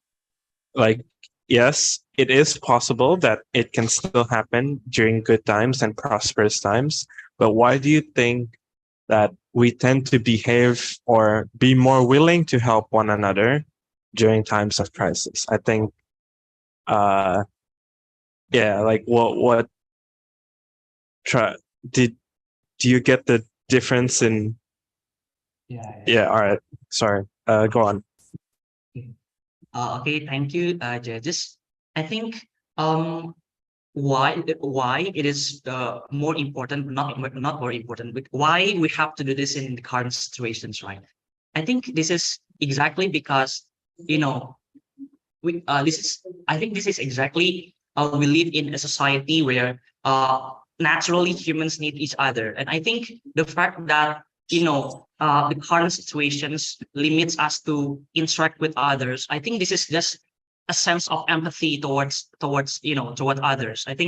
Um I think me, like for example, as human, I think this is very, very sad for me to see my neighbor cannot meet their friends just because they have distance, and they cannot meet just because of the conditions. I think this is just a sense of empathy. We need to help others, and even though we do not really get the benefits, I think this is just a sense of we just being humans. All right, thank you, Darius. Thank you, Kak. All right, thank you, Kak Arjun and Kak Deris. And now we're gonna move to the next question. For Kak Zelin, time is yours, Kak. Hello, Deris. Hi, Kak. Am I audible Yes. enough, Yes, right? you are, Kak. Okay. So it's like an honorable mention that you included warga bantu warga, right? And it's like we clearly see during the pandemic that technology has helped us a lot, right? I would like you to elaborate more for the people who are out of technology reach. So what are the ways that we can actually do to help the people who are not closely in touch with the technology so that all society can also can also apply the concept of gotong royong that Yes. you promote in your speech? Yeah. Okay. Am I audible? Because it's a bit robotic to me. Yes, you're Yes, you audible. are. Okay. So yeah, I think what we can do as people who are not from the technological background, maybe I think the easier steps we can do as a regular citizen who do not have like technological background. I think we can start from the very small steps, like we're just checking or we're just greeting our neighbor, just taking asking host their life. Do you need something from us? Do you need any help or any assistance from us? I think the easiest way for us, or the smallest steps for us we can do as a society, basically, is just taking our neighbors' conditions, our family, just greetings, saying greetings to each other. I think there's the small steps we can do. We do not have to make something fantastic. Just checking our neighbors, just asking for their greetings. I think so. Thank you very much, Deris. Thank you, Pak. All right. Thank you, Kak Zelin, and also thank you, Kak Deris. And now we are gonna move to the last question for Kak Vito. Time is yours, Kak. Okay, so hi there is. So Pak. my question is, imagine that you are right now with the current knowledge. Imagine that you're traveling back to 2019 and reface the COVID-19. What would you do differently? Okay. Okay, thank you, Ka, for the questions. I think the first thing that I would do is that I'm gonna, some sort of create awareness amongst my family first, because I know in my personal experience in my family, there are a lot of my family members who do not really, who do not really believe that COVID exists in the very first place. So I think awareness, I'm going to create awareness and educate them in a good way, of course, about that, this kind of virus exists in the very first place. The second thing I would do is invite my friends, and also I want to invite my organization in the university, for instance, to actually help those who are affected, like with me and in the university with my organizations. We've been doing some sort of donations towards those who are affected by this. We go to the panti asuhan, for instance, to like inform them and give them donations. Yeah, I think. Cool. Okay. Thank you. All right. Thank you, Kak Vito, also Kak Deris. And Kak Deris, now your Q&A session is already over. And thanks a lot for your performance. And you might go back to the waiting room, and we'll move to the next performance. Thank you, Kak Deris. Thank you, Ka. Thank you, judges. Yes, thank you, Kak Deris.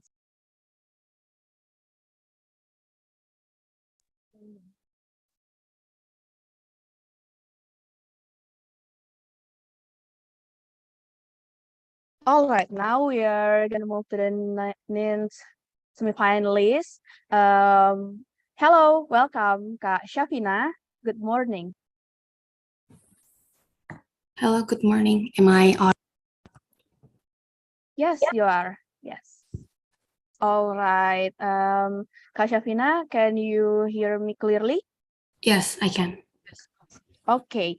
Okay, Kak Syafina. Now, the Committee of Speech Competition EIA XXI 2022 will share the online timer. Can you see it clearly?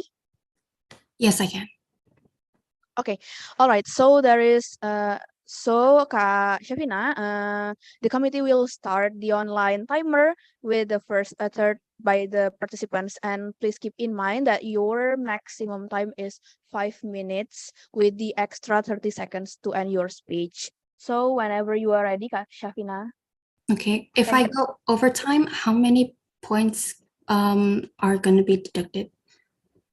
Yeah, per 30 seconds, you will get 30 points deducted, Kak Shafina. So yeah, make sure you're not over, your speech not over time. Okay. Okay.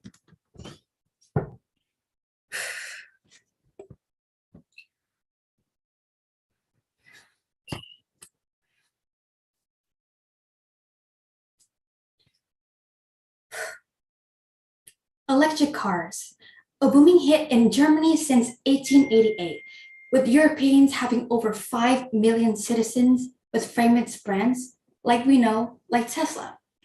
Meanwhile, in Indonesia, we're still having multiple demonstrations arguing about the absurd surge of fuel prices. The West has developed the talking bus, an audio system for buses for those who are visually impaired to navigate their way through the city with a click of a button. Meanwhile, in Indonesia, the murky smell of the angkot, the tight space for my feet on a bus, fearing for my life that I might be sexually assaulted at one point, all of these experiences made me not want to use public transportation ever again. And I'm sure I'm not alone. But there are people who are of the lower class that are depending on these public transportation because of its affordable price, and it's because it's their only choice. This is our problem today in Indonesia. Security, hygiene, comfort, accessibility, and the lack of supporting facilities for people in need. This leads to countless people using private vehicles, which can cause a chain reaction in creating cramped streets and contributing to air pollution, thus damaging our ecosystem in our society. And according to data from the Research and Development Center Board of Ministry of Transportation, land transportation is recorded for 91% of the total air pollution of the greenhouse gas emissions in transportation sector. So now in the Indonesian government, they are on the journey of reducing the GHG emissions by 11% by 2030 in the transportation sector to achieve SDG 13 climate action. There are various programs collaborating with other countries using advanced technology, but the government's help alone, is it powerful enough to solve this whole issue altogether? I think not. But a solution that can help possibly solve would not just solely depending on the government, but with help of multiple parties. We're able to create a solution and transformation by using the pentahelix approach. Pentahelix approach means involving parties, not just the government, but also the industry, academians, the mass media, and the civilians in our society. First, other than the government, other than the Indonesian government creating new programs for this issue, the government needs to accelerate green fiscal policies by increasing incentive transportation to the transportation industry to invest and develop green mass transportation vehicles. Like, for example, creating new electric vehicles by electricity or solar panels. Then these industries in Indonesia are obligated to set areas for physically impaired people that have audio system for the blind people, that have braille on the signs for deaf people, and that have pregnant women only seats accommodating to all people of all conditions. Next, academians can help contribute by creating new and innovative ideas, devices to society that we have today. There are many competitions, scholarships, and even events by institutions for this. Competitions such as creating new and improved designs, bridge designs for people who live in rural areas, making automobiles using solar panels, as well as designing chairs for the physically impaired individuals. Lastly, we're able to utilize our mass media and the social media that we have today to educate ourselves and to educate others about basic transportation that people might don't understand, like telling people to give their seat to the physically impaired, give their seat to the disabled or the pregnant women, and not just and always following the traffic transportation rules. So, ladies and gentlemen, this is what we need today. Our solution that we have to do using the pentahelix approach. Yeah. Thank you.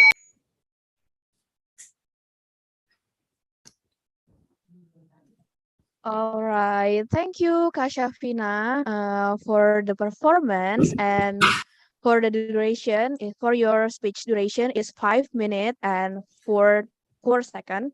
Okay, we are gonna move into the Q&A session, and the first turn maybe Kak Zelin. For Kak Zelin, time is yours, Kak.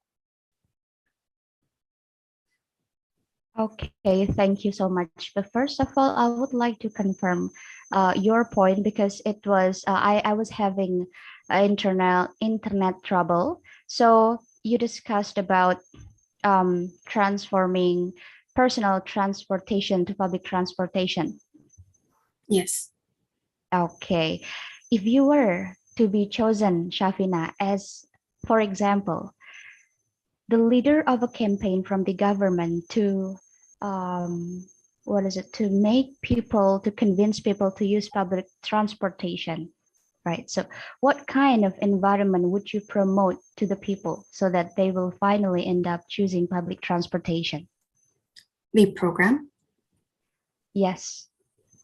The program.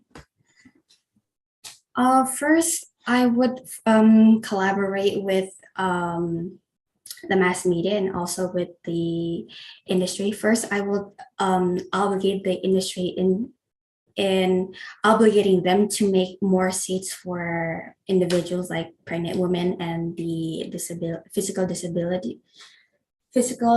disabled. And I would also work with the mass media and social media to actively promote this campaign to the citizens in Indonesia, because as we know, the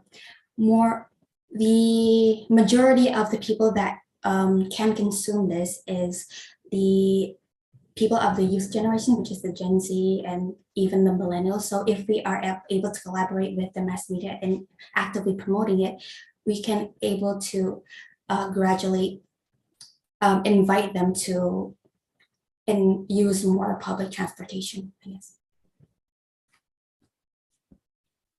Thank you so much, Shafina. Okay, thank you. All right. All right. Thank you, Kak Zelin and Kak Shafina. And now we're going to move to the second questions for Kak Arjun. Time is yours, Kak. Hello. Congratulations, Shafina, for making it to the semis. Also, thank you for your speech. An interesting thing you touched upon in your speech is about safety, and not just the idea of safety, like not actually the fact that sorry, let me rephrase it. Okay. An interesting idea you touched upon in your speech is the idea of safety. The idea that people choose not to opt into using public transport because they don't feel safe and don't feel comfortable.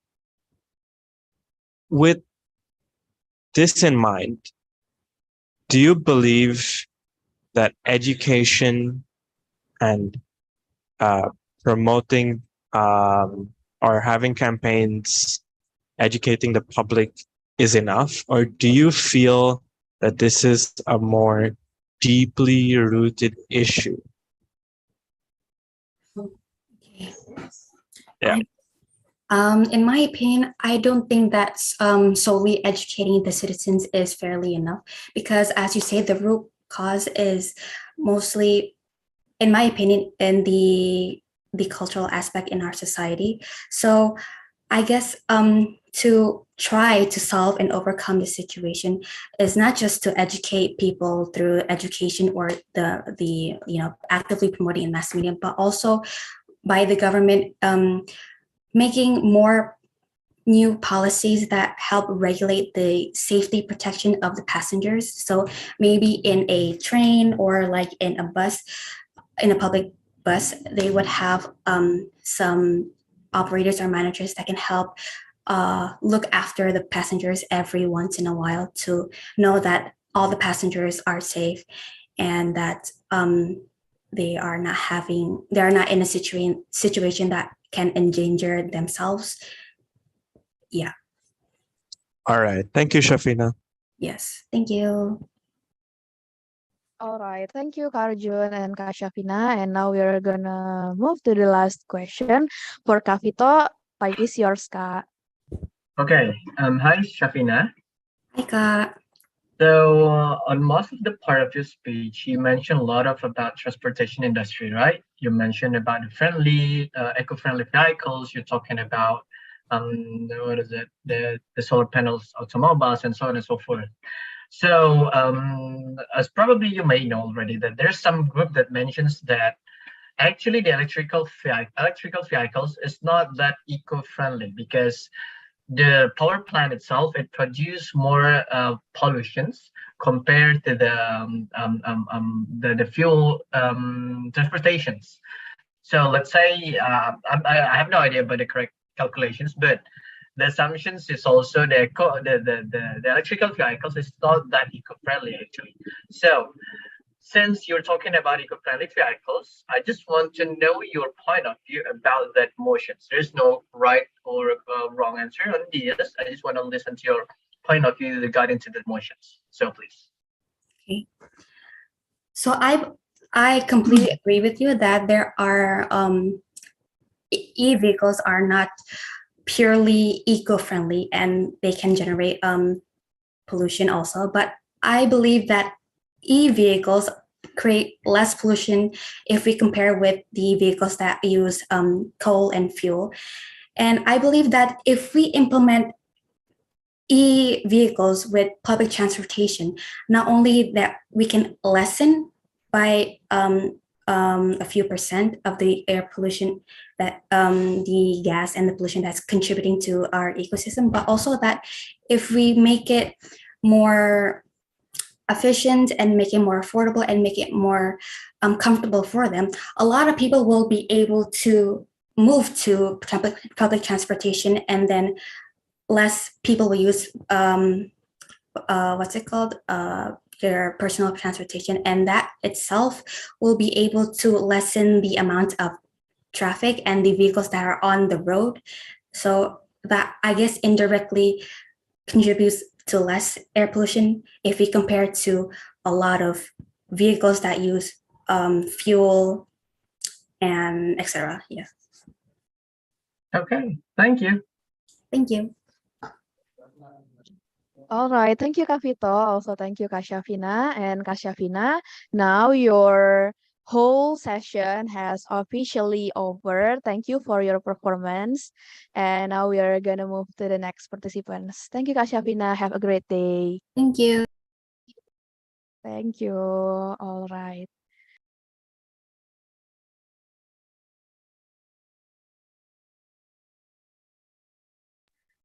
Okay, now we are gonna move to the 10th participants. Hello, Kak Natasha. Welcome, Kak. Hello. Hello. Good Hello. morning, Kak Natasha. Good morning. Okay. How's life, Kak Natasha? Oh, it's been fine, mostly. Oh, Thank you for okay. asking.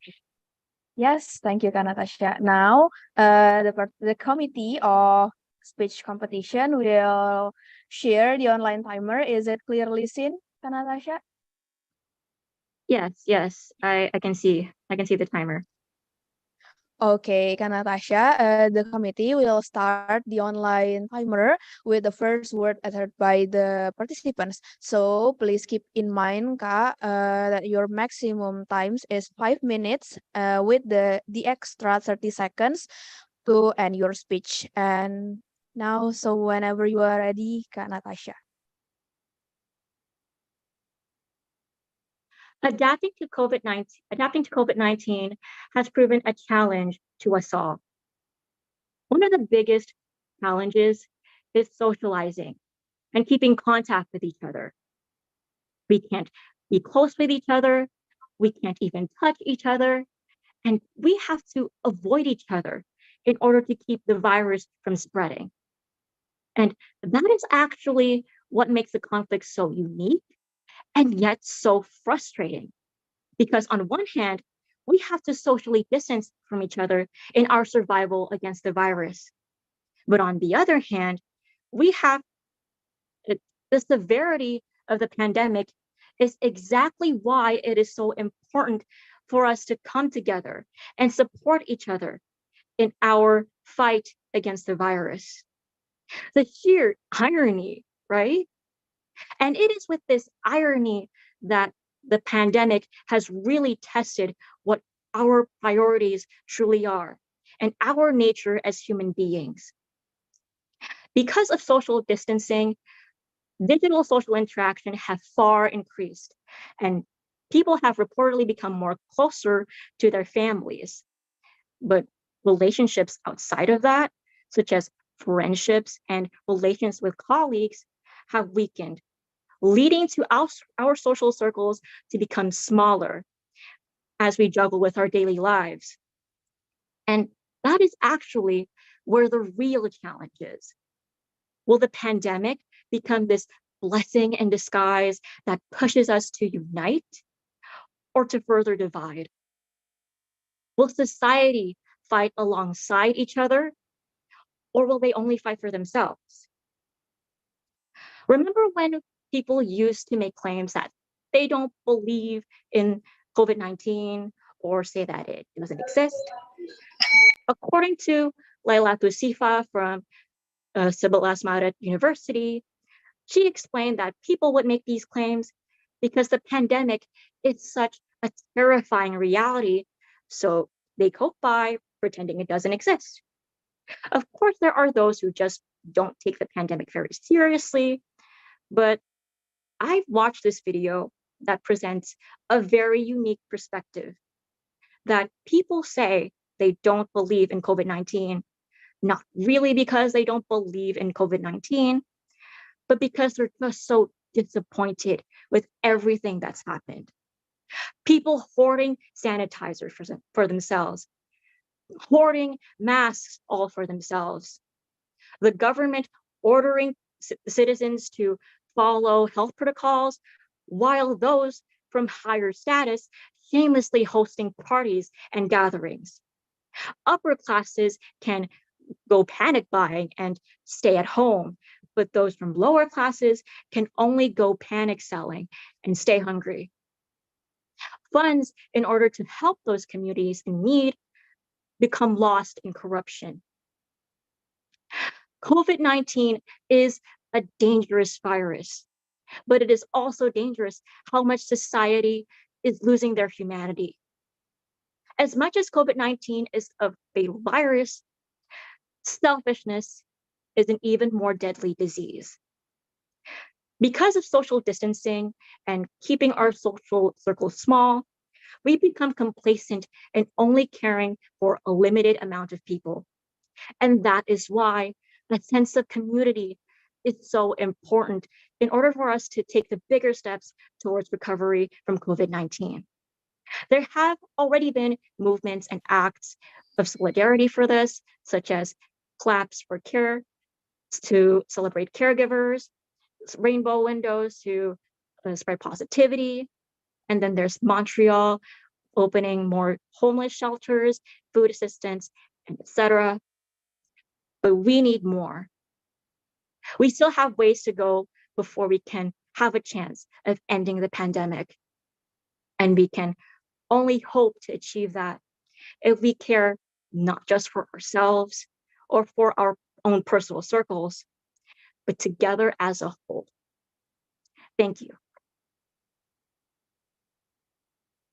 All right. Thank you, Kak Natasha, Thank you for very your much. performance. Yes, for the duration of your speech is 4 minutes and 40 seconds. And okay, we'll jump to the next session, Q&A session. And maybe the first turn is for Kak Vito.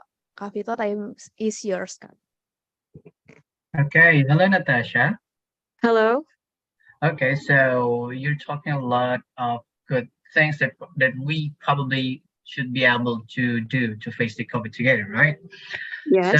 my question is gonna be going forward. What do you think is the most applicable ideas to really, what is that? Do the comeback communally, together, not by ourselves. What can we do together for now and going forward to really recover again?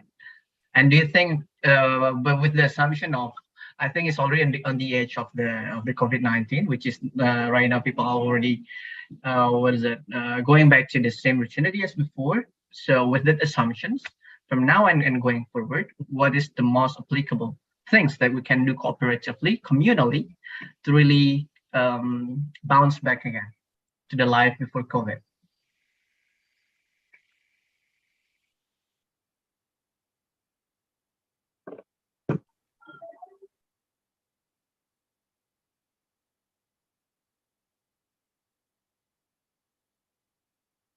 Okay, Kak Natasha, is the question clear enough?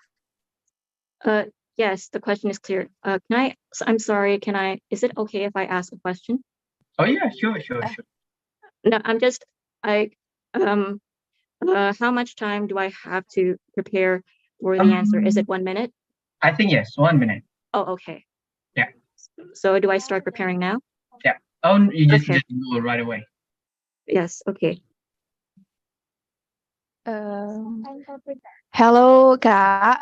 But sorry, before for the Q&A session, you Oh, yeah? haven't you haven't any preparation time, so you just answer the question directly, Kak. And the time for you to answer the question is 1 minute. Oh, okay. So do I start answering now? Yes, no Yes, preparation time. Okay. Oh, okay. Okay. So you've asked that how we move on from now, because to when what do we do to fully recover from COVID-19? Personally, as of right now, what we can do as a normal citizen is to just keep following protocols until we know for sure that it is safe to go outside and be together with our friends and families without needing to worry about spreading the coronavirus around us.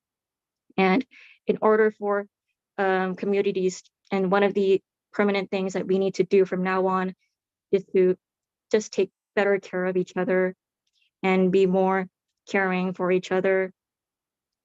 And that is my answer. Thank you. Okay, thank you. All right. Thank you, Kak Vito, for the questions, and also thank you, Kak Natasha, for the answer. Now Thank we're you. gonna move to the second questions. For Kak Arjun, maybe time is yours, Kak. All right. Hi, Natasha. Congratulations for making it to the semis. Thank you. Also, thank you for your speech. The Thank way you. that I want you to try and approach my question is to not really worry about what's right and wrong. I just want to know what you're thinking and how you're thinking, and if you did any research, what you learned from that. But basically, I just want you to share your thoughts. That's it. So there's no right or wrong, but try to be straightforward about it. Yeah. You touched upon the danger of hoarding and being selfish during these very difficult times. Yes. I personally believe if there's another type of disaster or large threat to human life, be it an earthquake, tsunami, hurricane, another virus, perhaps, we would just repeat the same thing. Even though everyone knows it's not the right thing to do, even though everyone knows it's wrong to be selfish, what do you think? What do you think is something that we can do, or the government can do, or some an influencer could do, or anyone, you can take any figure or any individual, any government body, anything or anyone. And what do you think is the best course of action to combat this or to try and minimize this? Again, answer does not have to be like accurate or correct. I just want to know what you think. Okay, so selfishness, I think, is unfortunately, for some extent, is an innate part of our humanity, and it's sort of like our instinct of survival to care for ourselves before we care for others. And I think that's why sometimes being selfless doesn't always come naturally for other people, and most of the time it should be more believed that we have to actively choose to be selfless again and again and again. And it's not that we have to believe that we have to be selfless first, we have to choose to be. And it'd be a lot helpful if influencer figures or the government or just people overall to spread this kind of message, so people don't just care for themselves only and learn to be more selfless and taking care of each other better. That is my answer. Thank you. All right. Thank you, Natasha. All right. Thank you, Kak Arjun, for the questions. And also thank you, Kak Natasha, for the answer. Now we are going to move to the last question for Kak Zelin. Time is yours, Kak. Hi, Natasha.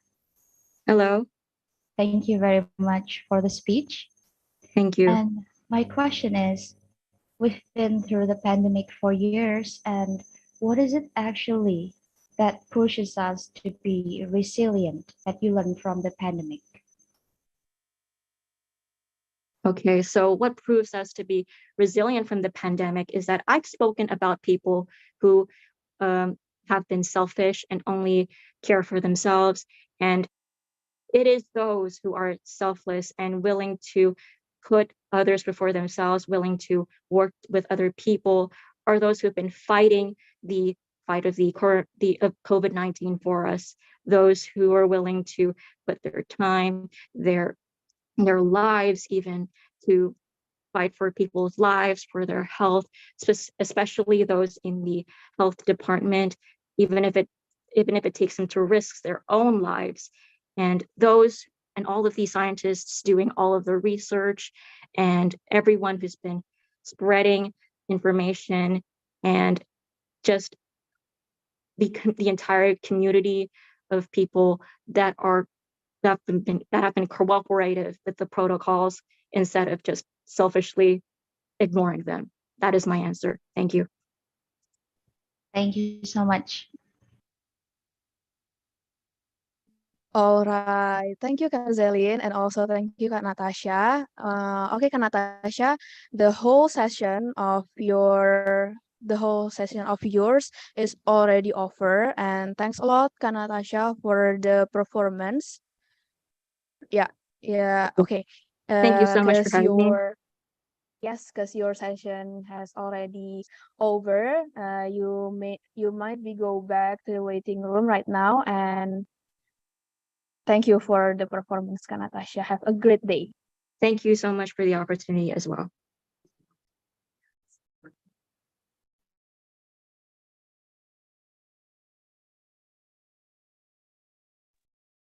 Okay, welcome back, Kak Fauzia.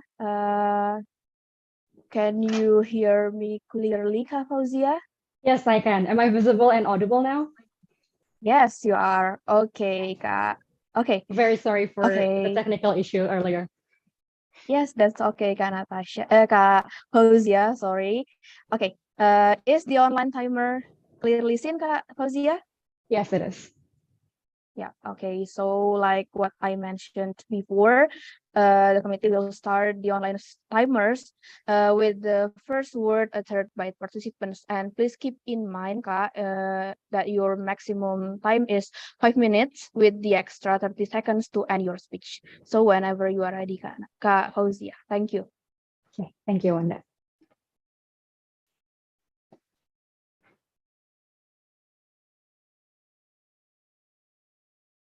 Hi, good morning.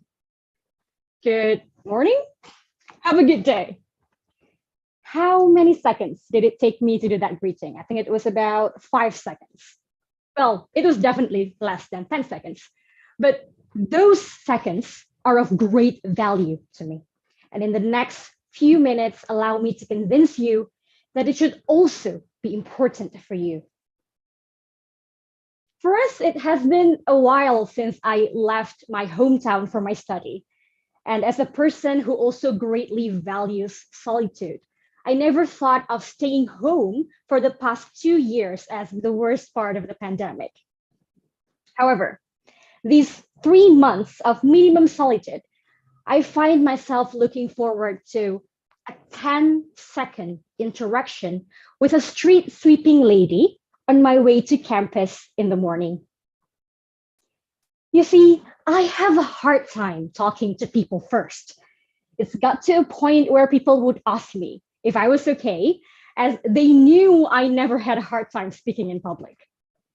Yet, strangely, one day, I just greeted the street sweeping lady without thinking a lot. I said 3 words. Good morning, ma'am. And she replied to me with, good morning, ma'am. Are you on your way to class? And a pair of smiling eyes, which lifted my mood and made me think that the day would be a good one. Now I look forward to that 10 to 30-second interaction every morning. The COVID-19 pandemic has taken away too many things from us. For some, it's the lives of loved ones. For others, it may be a job that they love or a job that keeps a roof over their head. It's devastating. And to make it worse, genuine connectedness as a part of social support that help us survive has been very limited. To me, there are days that a random kindness of a stranger or a smile from a food stall owner would help me convince myself to hold out. But now, with a mask covering the lower half of our face, those days are unfortunately taken away, as I could only make guesses whether people are smiling under them. You can think of your day as a dark room with a bunch of light bulbs. When you wake up, there are few light bulbs on according to how you feel. Sometimes there's many of them on, sometimes there's only one. When you see that the weather is nice outside, another light bulb turns on. But then you would see a devastating news on Twitter when you're having breakfast and now a couple of light bulbs switch off. You basically spend your entire life in that room. There are days that the room would be so bright because every time you have a short yet meaningful interaction with someone, several lights would switch on immediately. But there are also days that you don't find it in yourself to greet others first, and you can't even exchange smile with a security worker of your office. These are the days a simple, how are you doing? How's life? From others would switch on a bulb in your dimly lit room. In conclusion, a simple greeting. Hi, good morning, have a nice day, or any form of greeting you prefer can start making up for the sense of connectedness we lost in this pandemic. Does it seem too trivial? Well, it is so trivial that we forget it matters at all during this time of returning to our normal settings and recovering from the pandemic. So lastly, I invite you to test this out. Figure out if this small individual action indeed results in a small uplift for your mood, or if it's the first butterfly flap in this realm of connection loss and devastation that can later create the storm of collective efforts that we strive for in this recovery phase of the pandemic. Thank you.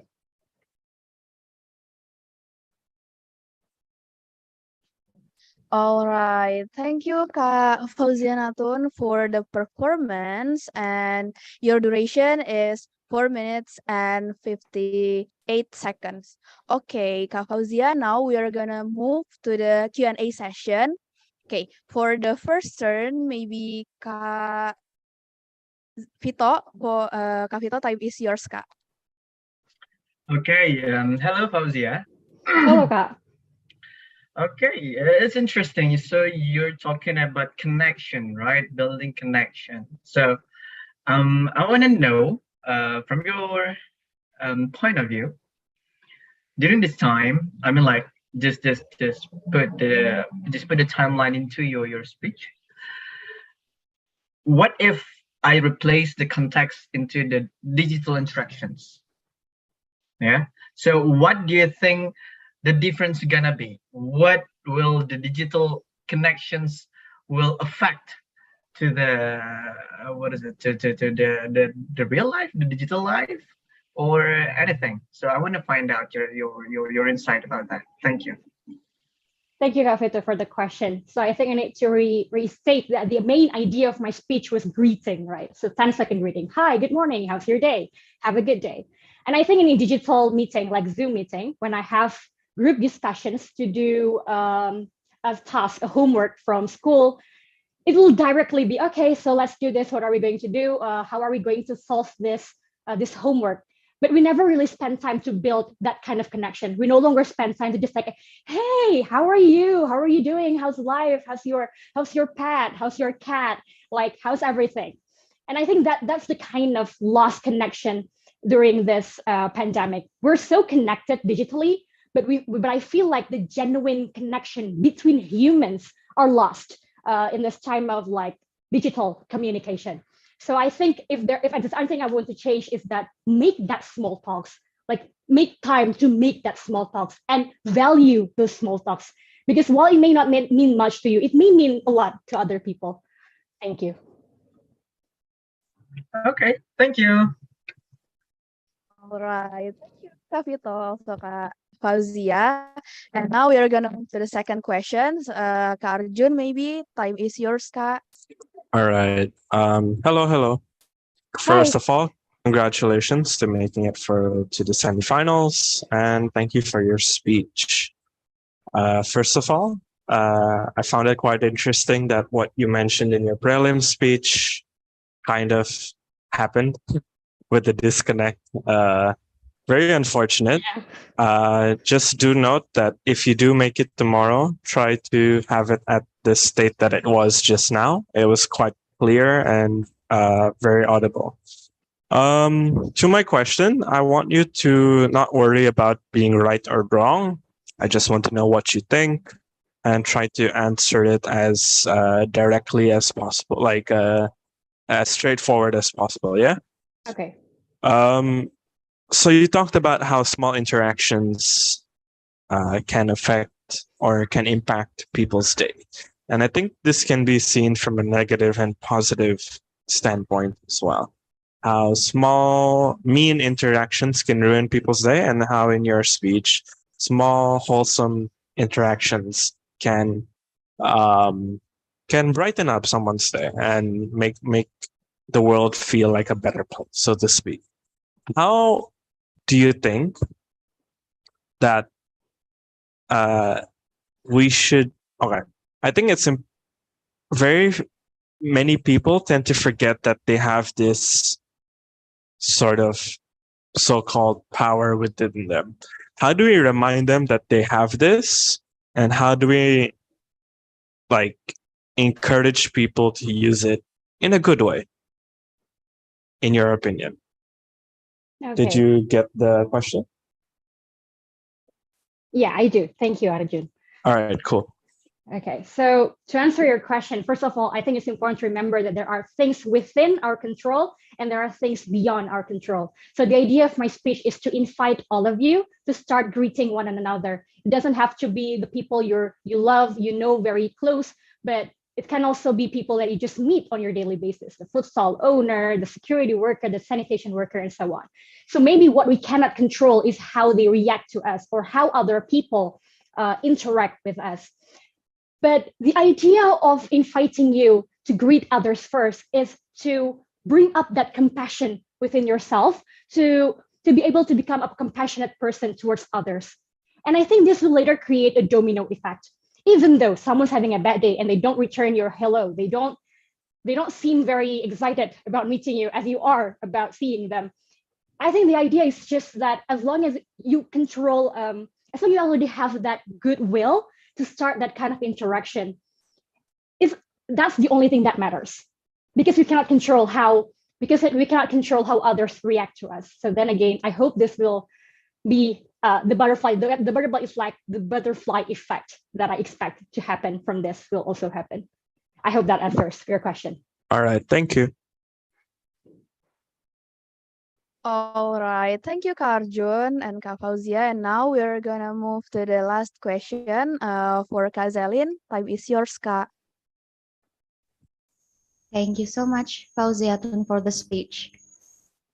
And my question is, going through the quarantine and isolation can be overwhelming, right? Most of the times. We've been through that. And how do you convince the audience to stay caring for the people in their surroundings so that they still have the will to stay connected while they also strive to not to make themselves always in a better condition while doing the isolation or while they are on quarantine. Okay, thank you, Gazillian, for the question. I think you're right. Just like what I said in my speech, that we have our bad days, we have our good days, and I'm sure that we don't have bad days 365 days in the entire year. So what I want my audience to remember is that during those good days, please do greet other people. Please care for their well-being. And hopefully in the bad days, people will do the same to you. People will say their first hi. People will ask you how you're doing. I think that's what I actually aim for, because most of the bad days we cannot really control how we interact with others. Sometimes it's just a bad day and we just don't want to talk to people. We just don't want to see other people. So I think, yeah, again, what I want to see is that it's okay to not be okay when in your bad days, but in your good days, please do make the effort to actually care for others and say that first hi. Thank you. Thank you so much. All right, thank you, Kak Zelin, also Kak Fauzia. Okay, Kak Fauzia, your session has officially over. You may just remain on the main meeting room. Maybe you want to turn off your camera. It's okay, because after this, we will jump into the next session. So, Kak Fauzia, thank you so much. Have a great day, Kak Fauzia. Thank you. Okay. After this, all participants will go back to the meeting room. So Kak Vito, Kak Zelin, also Kak Arjun might deliver your general feedback ya kakak-kakak for all the semifinalists. But before that, maybe kakak-kakak wanted to take a break to go to the restroom or just drink maybe. Feel free kakak-kakak.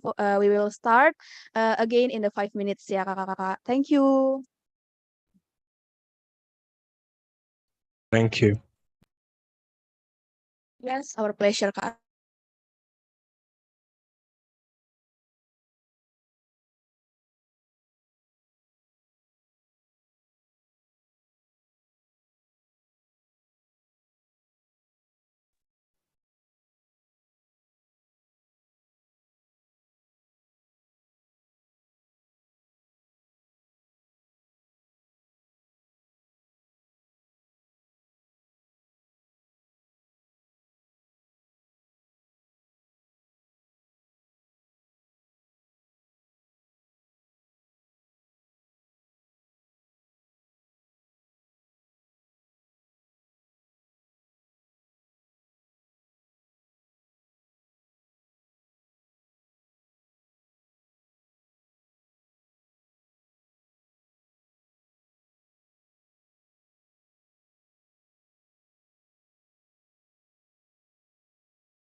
All right. Welcome back to all semifinalists of EIA XXI 2022. Also the honorable adjudicators, Kak Arjun, Kak Vito, and also Kak Zelin. Hello guys, how's your feeling after the performance? Maybe for the participants, feel free to activate your camera so we know how excited you are. Okay. Okay, thank you Kak Karans for Kak Jimmy for turn on your camera, and other participants please feel free to turn on your camera ya kakak-kakak. Okay, for admitted it. For the rest of participants, just okay. So after the performance of the participants already over, and right now we will move to the general feedback from the adjudicators, which is Kak Vito, Kak Arjun, and also Kak Zelin. So the first adjudicators, maybe Kak Vito. First, Kak, would you like to deliver your feedback first to all of the semifinalists today? Okay, sure. Thank you, Wanda. So, congratulations, everyone, for being here, for passing through to the semifinal. Regarding to your performance, I'm very impressed with all of your performance. But probably I would like to give some general feedback that hopefully can cover all of the concern from all of your performance. Yeah. So first thing first, that I always mention to everyone, and every time I'm being an adjudicator, please be mindful with your appearance. Wear your best outfit, wear your best suit, your best whatever it is, because online doesn't mean that you are allowed to reduce the quality that you can offer when it is when it's an offline meeting. Yeah, because I really remember back then when I was still in the competitions, I wore my best suit, I wear my tie, I smell good, and blah blah blah, and do not ever reduce that quality. Trust me, because even when you look good just for you in front of the camera, in front of the Zoom, it really can motivate you. You can build the vibe, and that's important, because feeling the vibe to really, jump into the jamming into the vibe is pretty difficult, I think. That's why probably the tips that I can give you to, what I can give to you guys is be relaxed and never ever sigh in front of the stage. Like, you're preparing your camera, you're preparing your microphone, and then in front of the stage, in front of the camera, you're doing like this. Okay, never expose you're nervous. I told you in the beginning that being sincere is important, but doesn't mean that being sincerely nervous on the stage. It doesn't mean that.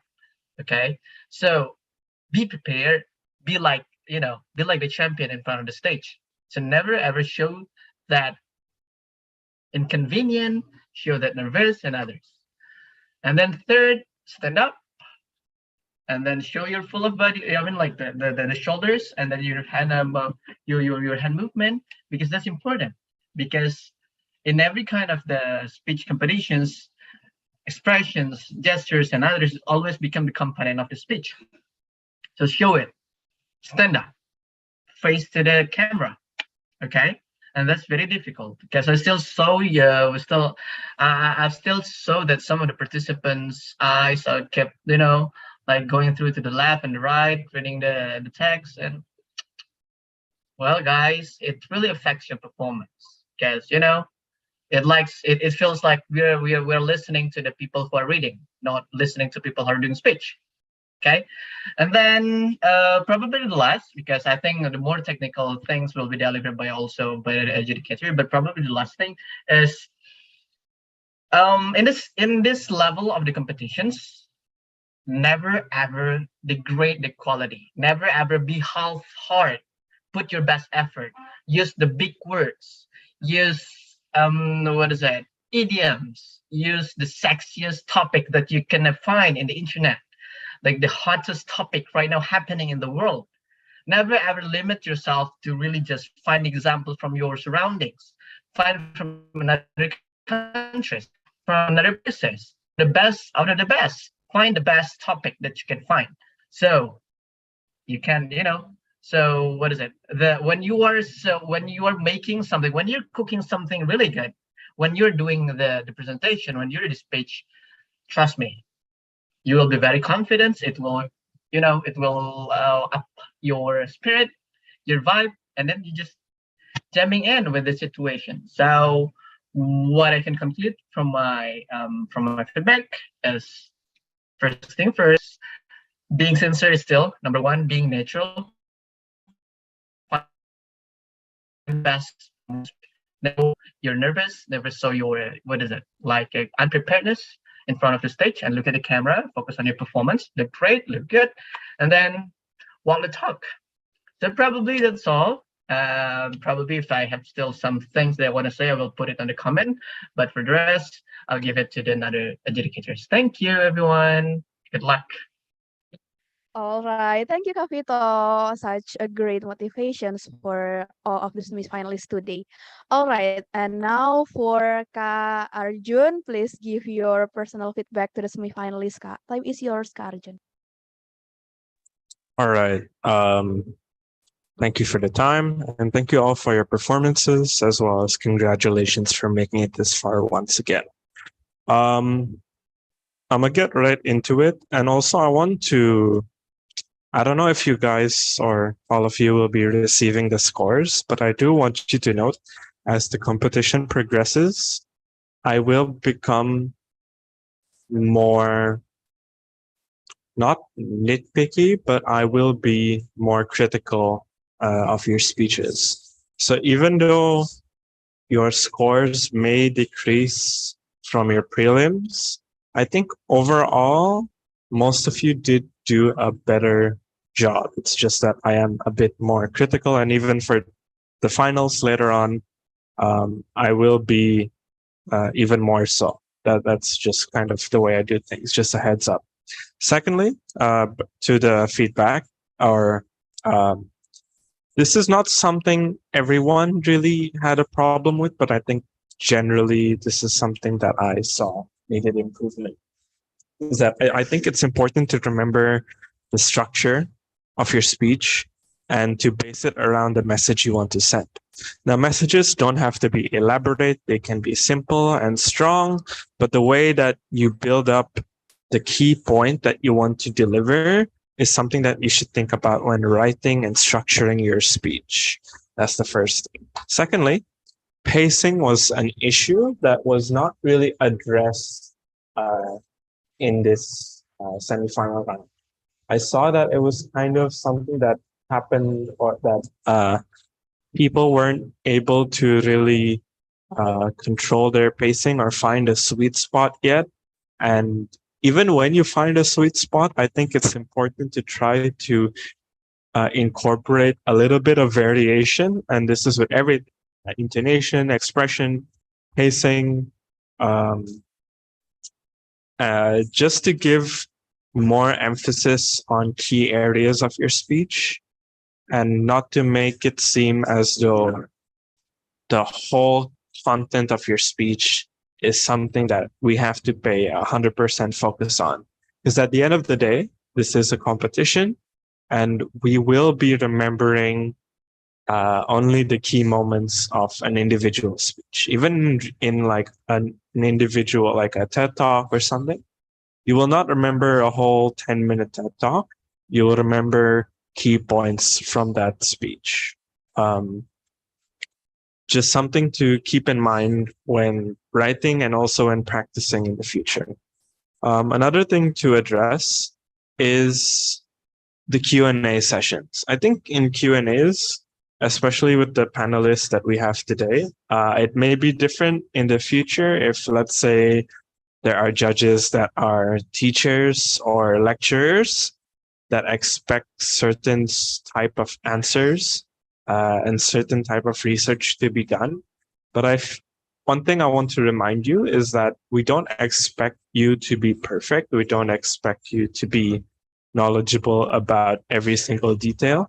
I think you have to try and remember, and this is something you can take outside of public speaking as well.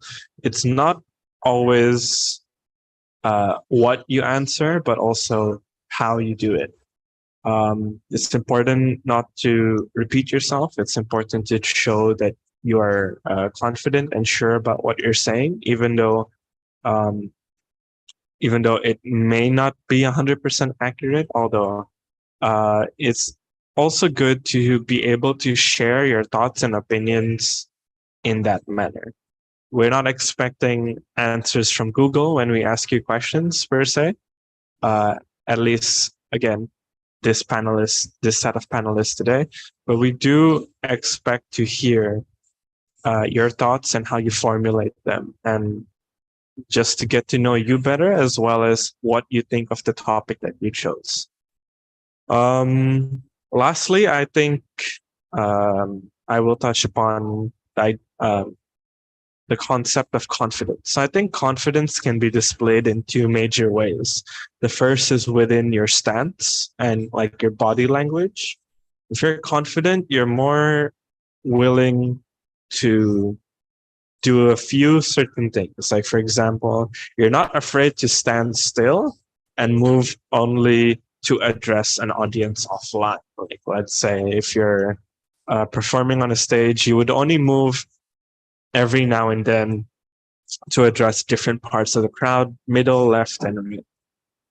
But online, it's okay to move, but try not to do it excessively. It shows that you don't feel comfortable where you are and with what you're doing. Another way that you can show confidence is also in the way that you speak, about sounding sure of yourself, especially when, again, these are not topics that require you to be 100% accurate. These are more topics and types of speeches that require you to express your ideas and thoughts in a way that you're going to achieve a certain purpose, whether that purpose is to entertain, to inform, to convince us of something.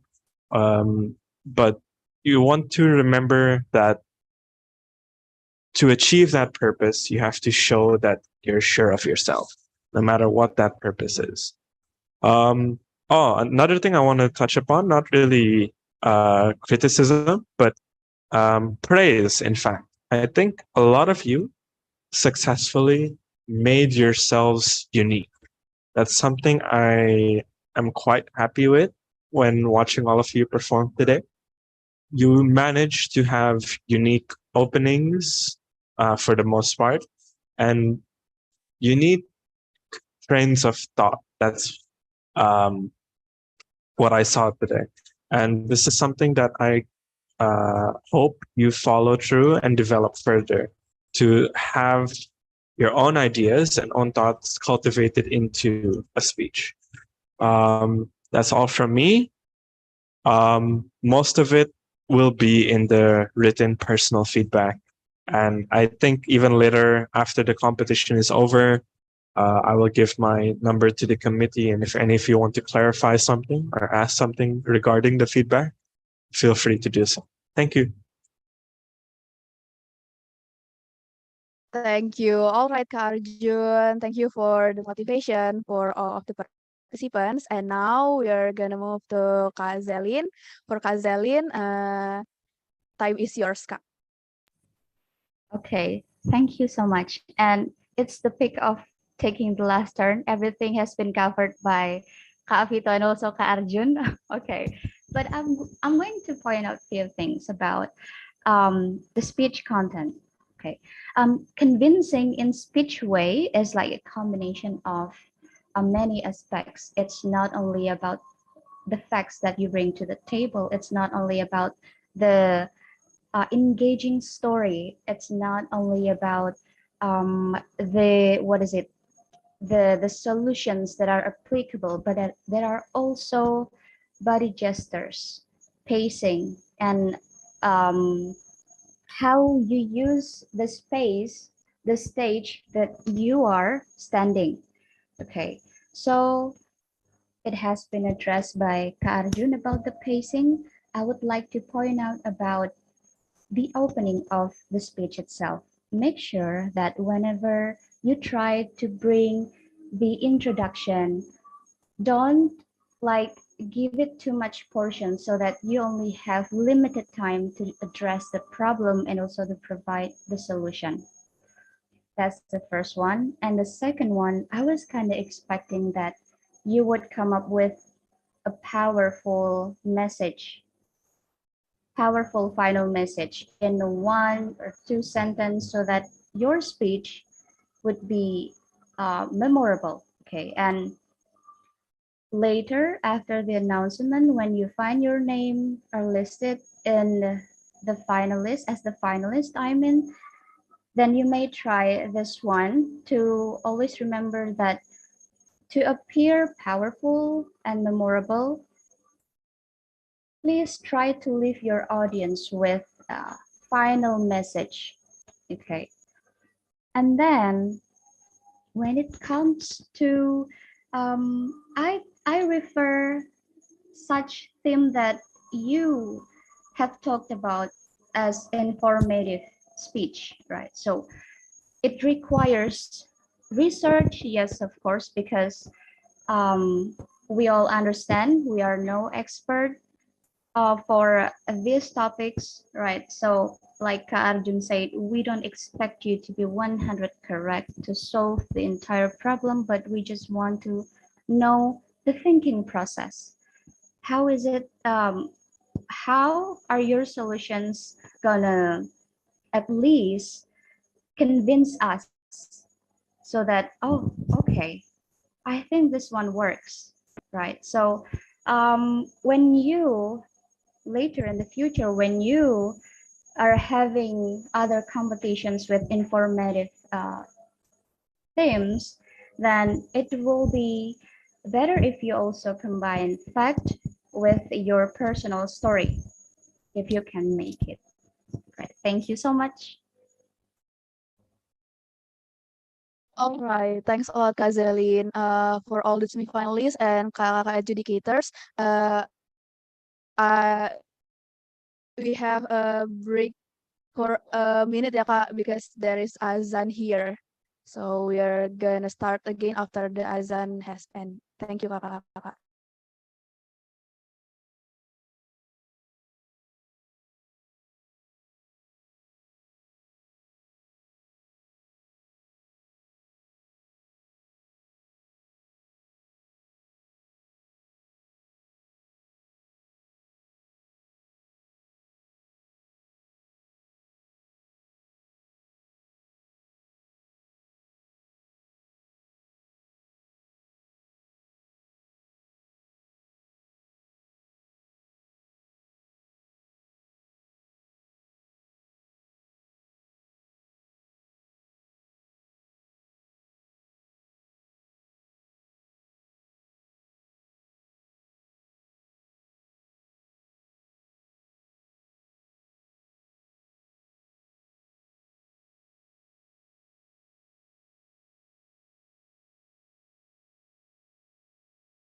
All right. Okay. Yeah, okay. Hello, kakak-kakak educators and all the semi-finalists. Okay. Thank you so much, kakak-kakak, for the great input, also motivation for all the semi-finalists. Well, for all the semi-finalists, please take the input from the educators as motivation for you guys to improve your capabilities further. Okay. Since kakak-kakak, all the adjudicators have already delivered their personal feedback. So after this, before we close our semifinal, I, Wanda Aprilia, on behalf of the committee, would like to inform to the participants that we will announce the finalists who are eligible to the next round, and we will hold the announcement via Zoom meeting at 4:30 p.m. So the committee will process the scoring result first from the adjudicators. Okay, so thank you for the adjudicators and all of the semifinalists, and don't forget to all semifinalists after this at 4:30 p.m. we will have the top 5 announcement and also technical meeting for the next round. So we will discuss further for the detailed information about the final round after this. I think that's all for the semifinal round today, from this morning until this afternoon. And I and also the committee of speech EIA XXI 2022 would like to congratulate to all of the participants for the great performances, because you guys are so talented. So stay tuned to the WhatsApp group, because the committee will give the follow-up information through the WhatsApp group. And for all the educators, thank you so much, kakak-kakak, for give your such a great input to all the semifinalists. And I think that's all. Thank you so much, everyone. Have a great day. Thank you, kakak-kakak, and all the semifinalists today. Good luck, everyone. Bye. Thank you and good luck. The finalists. Thank you. Thank you. you, Kak Zelin, Kak Arjun, Kak Vito, and all the semifinalists. Thank you so much.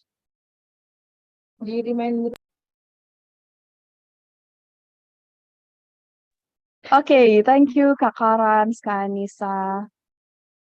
Yes. You might go back to the waiting room and we will end the Zoom right now. Thank you, kakak.